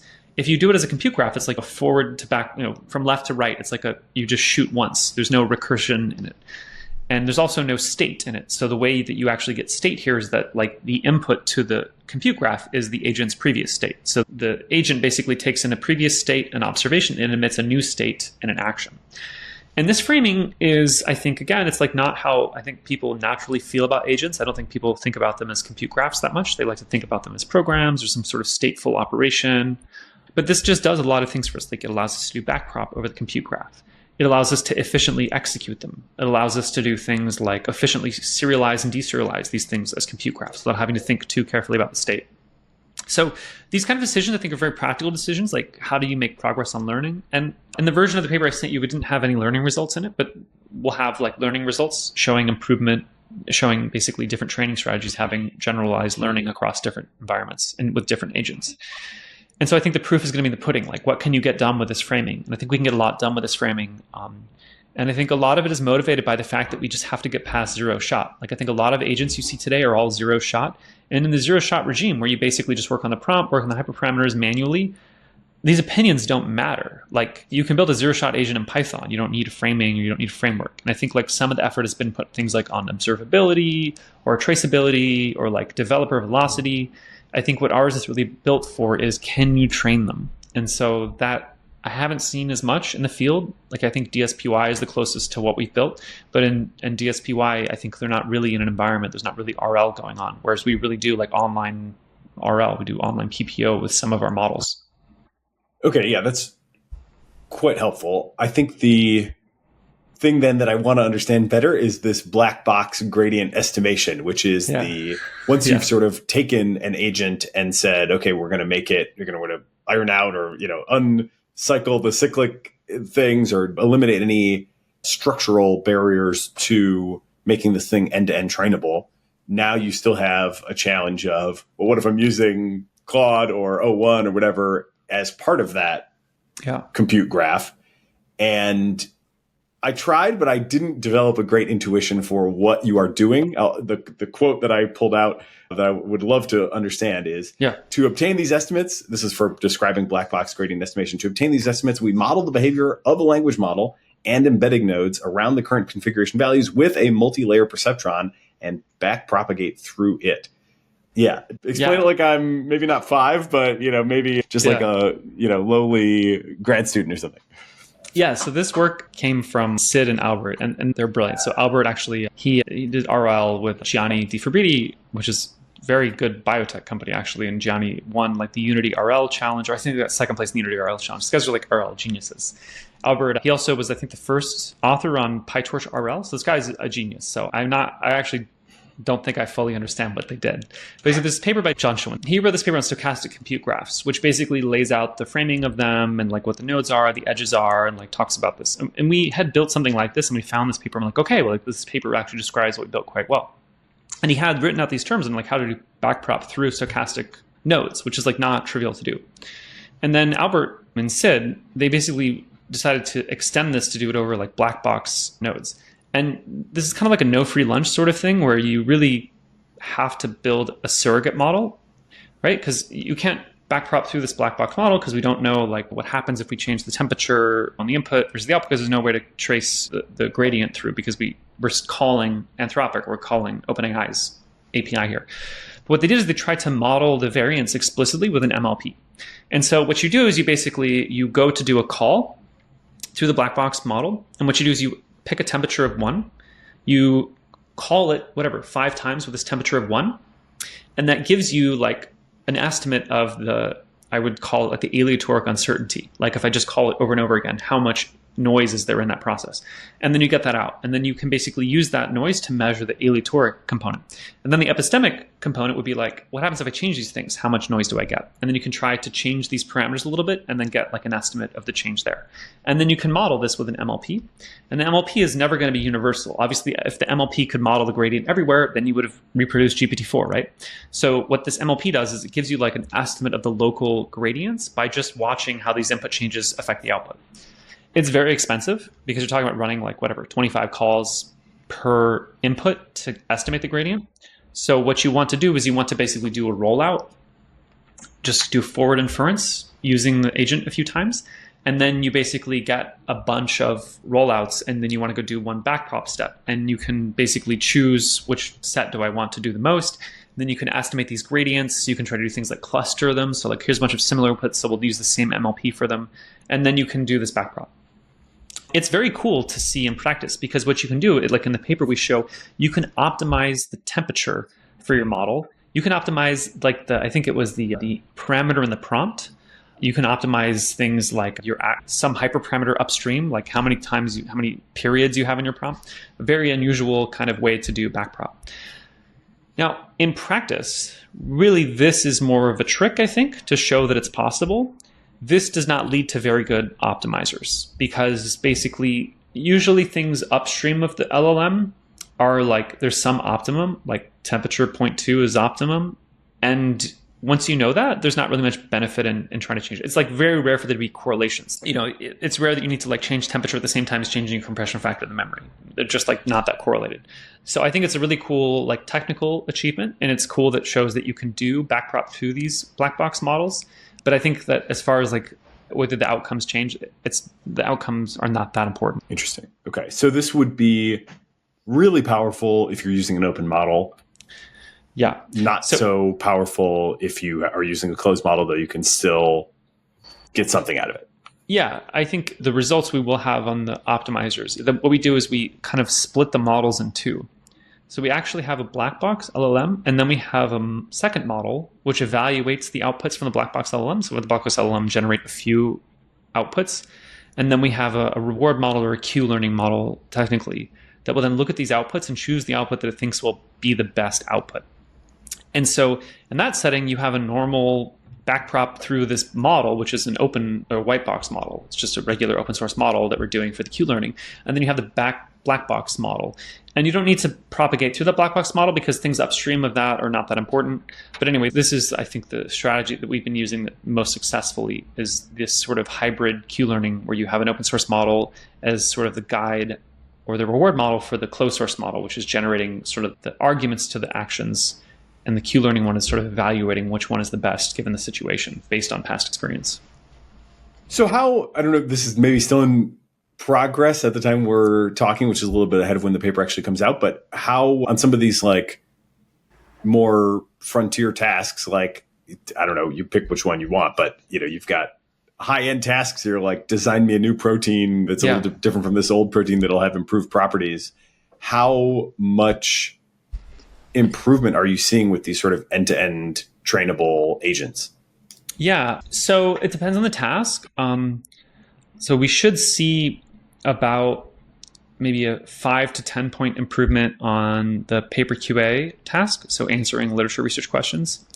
I think in CQA we should see pretty high improvements, like maybe from 50 to 70. So 20 points, 50 to 70. And these kind of reflect how formulaic the tasks are in the environments. And so in the PaperQA environment, we're basically trying to answer arbitrary questions and like basically take a multiple choice task by cheating by looking at literature research.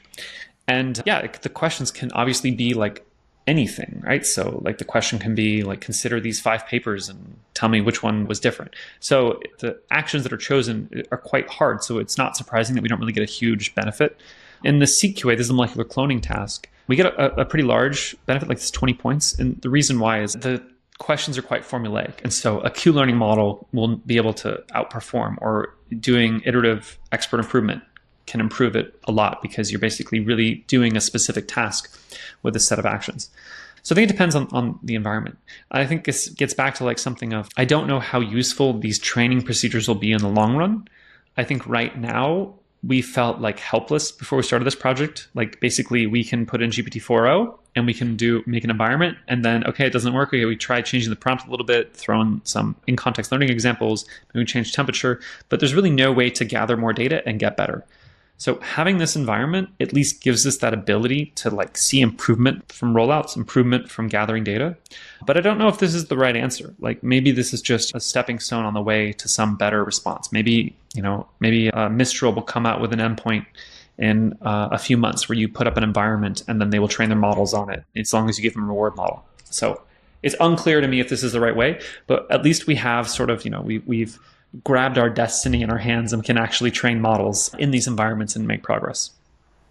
And so do I understand correctly that the main driver of improvement is, this would be consistent with your philosophy of spend what it takes to get good results, you are doing a lot of generations, and the reward model, or the sort of the Q models, you call it, this essentially the one that is responsible for discriminating between those generations and determining which one to actually go with, that is the main driver of progress. Does that mean then that at runtime you have to do you still have to do given a new question, you have to do a bunch of generations and you're actually making a runtime choice? Yeah.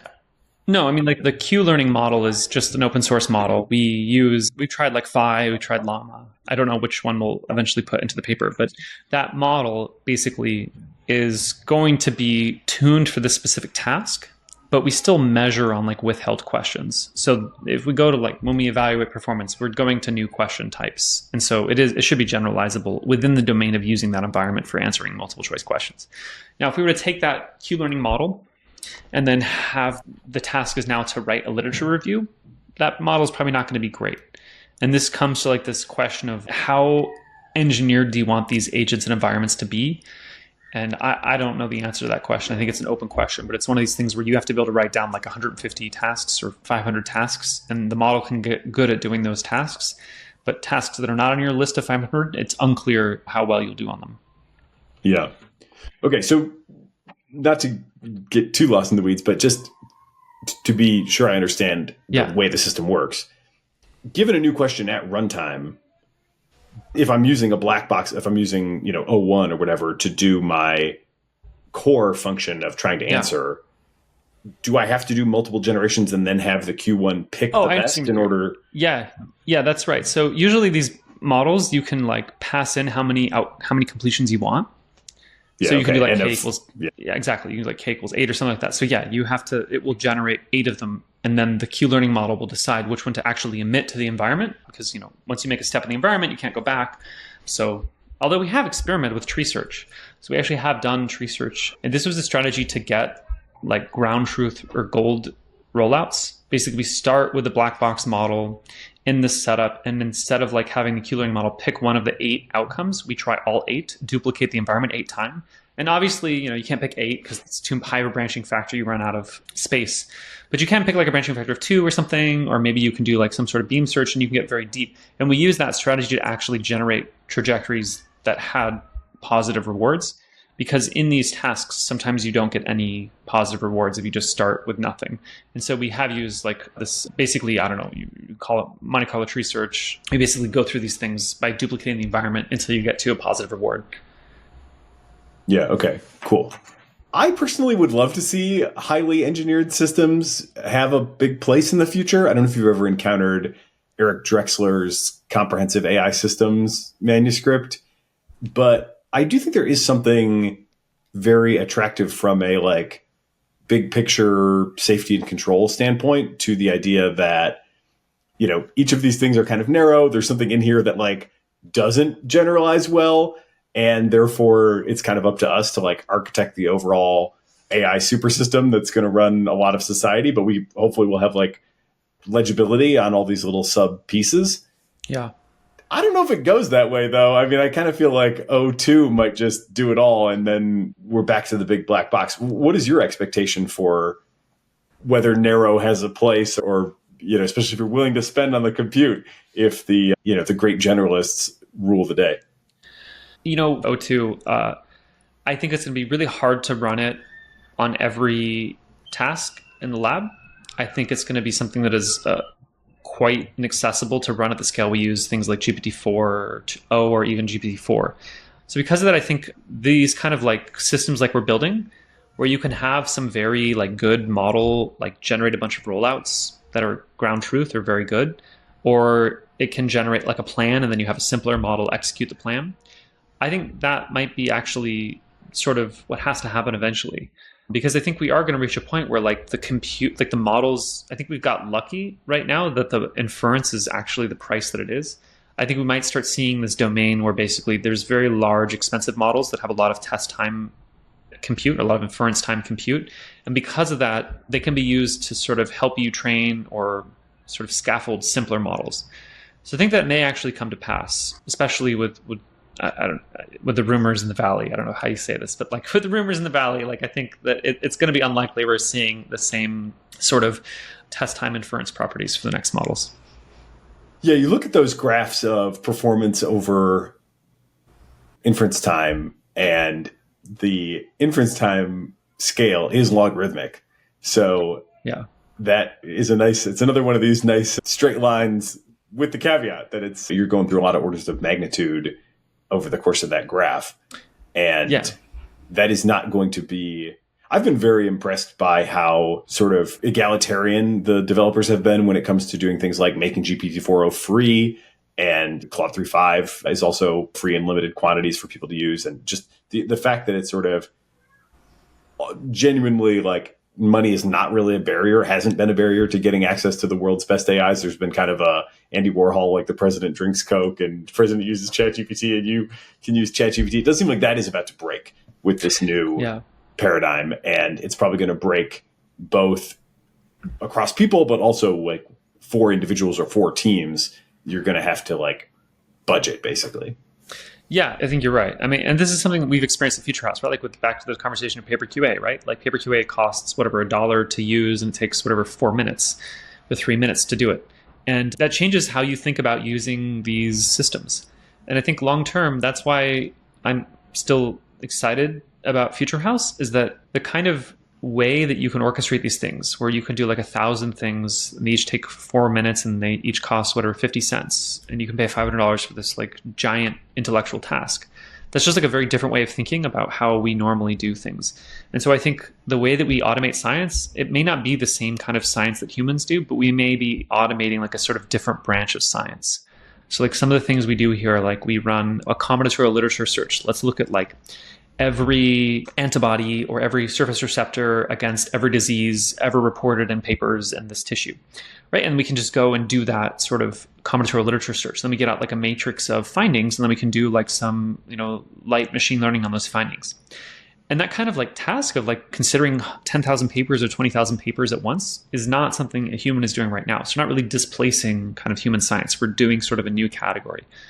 So I do think it's going to require sort of a paradigm shift in how we think about these models, because we're not going to get to this sort of like, I think we're going to get a little bit farther away from maybe like the advanced mode we know on like ChatGPT is like you're going to get far away from this sort of talking with a very low latency, very intelligent person into these sort of more like engineered systems that are very high throughput, very low or shallow intelligence distributed at scale, or maybe one very high intelligence on a few of these things. And then you do this big map reduce where you look at lots of different areas and do some simple intellectual task.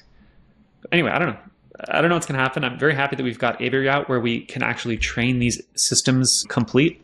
I think there's been good work on training models. There's been good work on training prompts, but to see like a complete system where you can go to arbitrary environments and have complex agents and be able to train them, I think is very exciting for us. But we'll see what the future holds. Yeah, that's cool. Do you have any thoughts on kind of what you're looking out for next? Things like I guess you could answer this in terms of like what needles might move. I personally always look at novel hypothesis generation as like one big thing where I think we really still haven't seen the tipping point quite hit. Mustafa from previously Inflection, now Microsoft, was just talking about something that I do think would be maybe not so much for your use cases, but in general, a huge game changer, which would be like effective long-term memory, where the thing doesn't have this sort of brittle context window, but some sort of next paradigm for memory. So just interested in general, like what are the sort of around the corner sorts of things that you think will be the biggest difference makers if and when they do land? I think like diversity in outputs. Have you seen Aiden's benchmark before? Aiden? Yeah. I don't think No, so. so this is like a benchmark, which is like basically they ask the model to generate like explanations for, I don't know, like what caused World War II. And it's like, okay, generate 100 of these things. And you'll find out that like once you get past like 4, it's just a restatement with like different punctuation or different phrasing of the first 4. And there's like this really a big difficulty in these models is like you would think that you could generate 100 hypotheses and have them explore all of them simultaneously. But in fact, what happens is that they don't actually you can't make them generate 100 novel hypotheses. Although you think you're doing it with like beam search or like top K sampling, what actually happens is just changing the punctuation or the phrasing, and it's really only like 1 or 2 ideas. And so I do think we have a problem with these models that they really can't generate a lot of novel hypotheses, and they can't really split their thinking that well to different viewpoints. I think that holds us back in some setting because there's like sort of an upper limit to how many ideas you can explore simultaneously. Another problem is just like, like what you said before, one thing I'm really watching, I don't know if there's a needle moving or if someone can build a needle for this, but how bots can interact with the internet. Like the internet has gotten like quite different than what it was like 10 years ago. You can't just like curl the web anymore. Most websites have anti-bot stuff turned on. Most websites like are hostile. Like Reddit used to be a great source of training. Stack Overflow used to be a great source of training. They're both now like hostile towards any sort of scraping effort. X changed to be closed. X used to be like my favorite platform. Twitter used to be my favorite platform because everything was written there was public, searchable, findable, citable, and it was like a public discourse. Now it's kind of indistinguishable from Facebook in some sense, that it's like closed off, walled garden, no bots allowed. Blue Sky I was very excited about, but they've already been overwhelmed by bots like posting there. And so I don't know what the future holds for them being like a savior of like a protocol which is accessible by both LLMs or AIs or bots and people. And so I think we're reaching this sort of, I don't know, like dead internet theory where like the spots that are for people are being infiltrated by bots, and then B, people who want to make bots that just like do good things or do good work are like being stopped by other websites because of caught in the crossfire. So I don't know what happens next for that, but like we already have a problem where like open access papers are already in a pretty sore state. Like we've been slowly getting better in science of getting things open access, but already open access papers are no longer accessible programmatically. And if you even do like terms of service uses to download a paper, it's not accessible anymore in open access. And so I worry about like if we need to build something different than the internet for like actually these systems interacting, or we need to build something different than hosted PDFs, if we need to be more deliberate in how we think about building the world's model of the next generation of AI systems. Claude just put out there all docs in one big text file, and that feels like the first 0.1% of a step in that direction. Yeah. I don't know. I keep thinking about this problem of like the Claude like computer driver model. You can think about that, or like I think Molno is a great model of like how do you point and click at things, and you could use that to drive things over the internet. But whatever, like 10 years ago, I'd be probably writing a Python or a Perl script to just go to websites and download the stuff, and I don't know, use Beautiful Soup and just grab it. And there was no like crap now. But nowadays, you can't even get access to basic documentation now without being hit by these anti-bot things. And I don't know, like I would pay money, like if I could have a quarter and give every website I want to scrape a quarter, and that offset the cost of egress, then great, I would totally pay that. But man, it is getting really hard to do anything kind of novel and fun on the internet these days. It's like a big commitment if you really want to actually work on the internet with these systems. Well, how about in closing, What is next for you guys at Future House? What are you looking for? You can give the pitch for any profiles that you would like to have reach out to you. Yeah, I think Aviary is a big step for us to have like a playbook to build these agents and environments. So I'm really excited for us putting all these pieces together. I think we're going to have some very cool demos of open-ended science once you have all these systems interacting. I think if anybody has ideas for PaperQA, we have this API. We work with people already on projects. We have some really cool stuff going there, but love to hear from other people with their ideas. Also, I think we're also open to people's ideas of strategy. There's been some great like nonprofit tools that have been built, like Semantic Scholar came out of the Allen Institute for AI, and they actually struggle a little bit too about how to make an free tool available in an open source. Crossref is a nonprofit. They sell their services for a small amount of money to companies. And so I don't think we've figured out this way of like getting intellectual services out there in a nonprofit setting. And we want to, and I don't know how we deliver that. So I think we're still exploring that domain as well. So I don't know. Anyway, and we're also looking for great candidates, people who want to revolutionize the field, people who want to be automating science. We're always looking for them. And we're also looking for academic groups that want to try these things on their own ideas. Our goal is to deliver novel discoveries. And that can be from us doing it or us like getting every scientist in the world using our tools to speed up literature search or to speed up peer review or to speed up designing molecular cloning protocols. Yeah, cool. Offering those things as a service, I do think sounds like obviously a lot of infrastructure and a lot of maintenance love would have to go into that, but yes, it does seem like it could be a massive unlock. So I don't know. It feels to me like there's something there. Like that platform is one that I imagine a lot of people would be really excited to build on. Yeah. Awesome. Well, thanks for having me. This has been worth the wait. Andrew White, co-founder and head of science at Future House. Thanks for being part of the cognitive revolution. Thank you.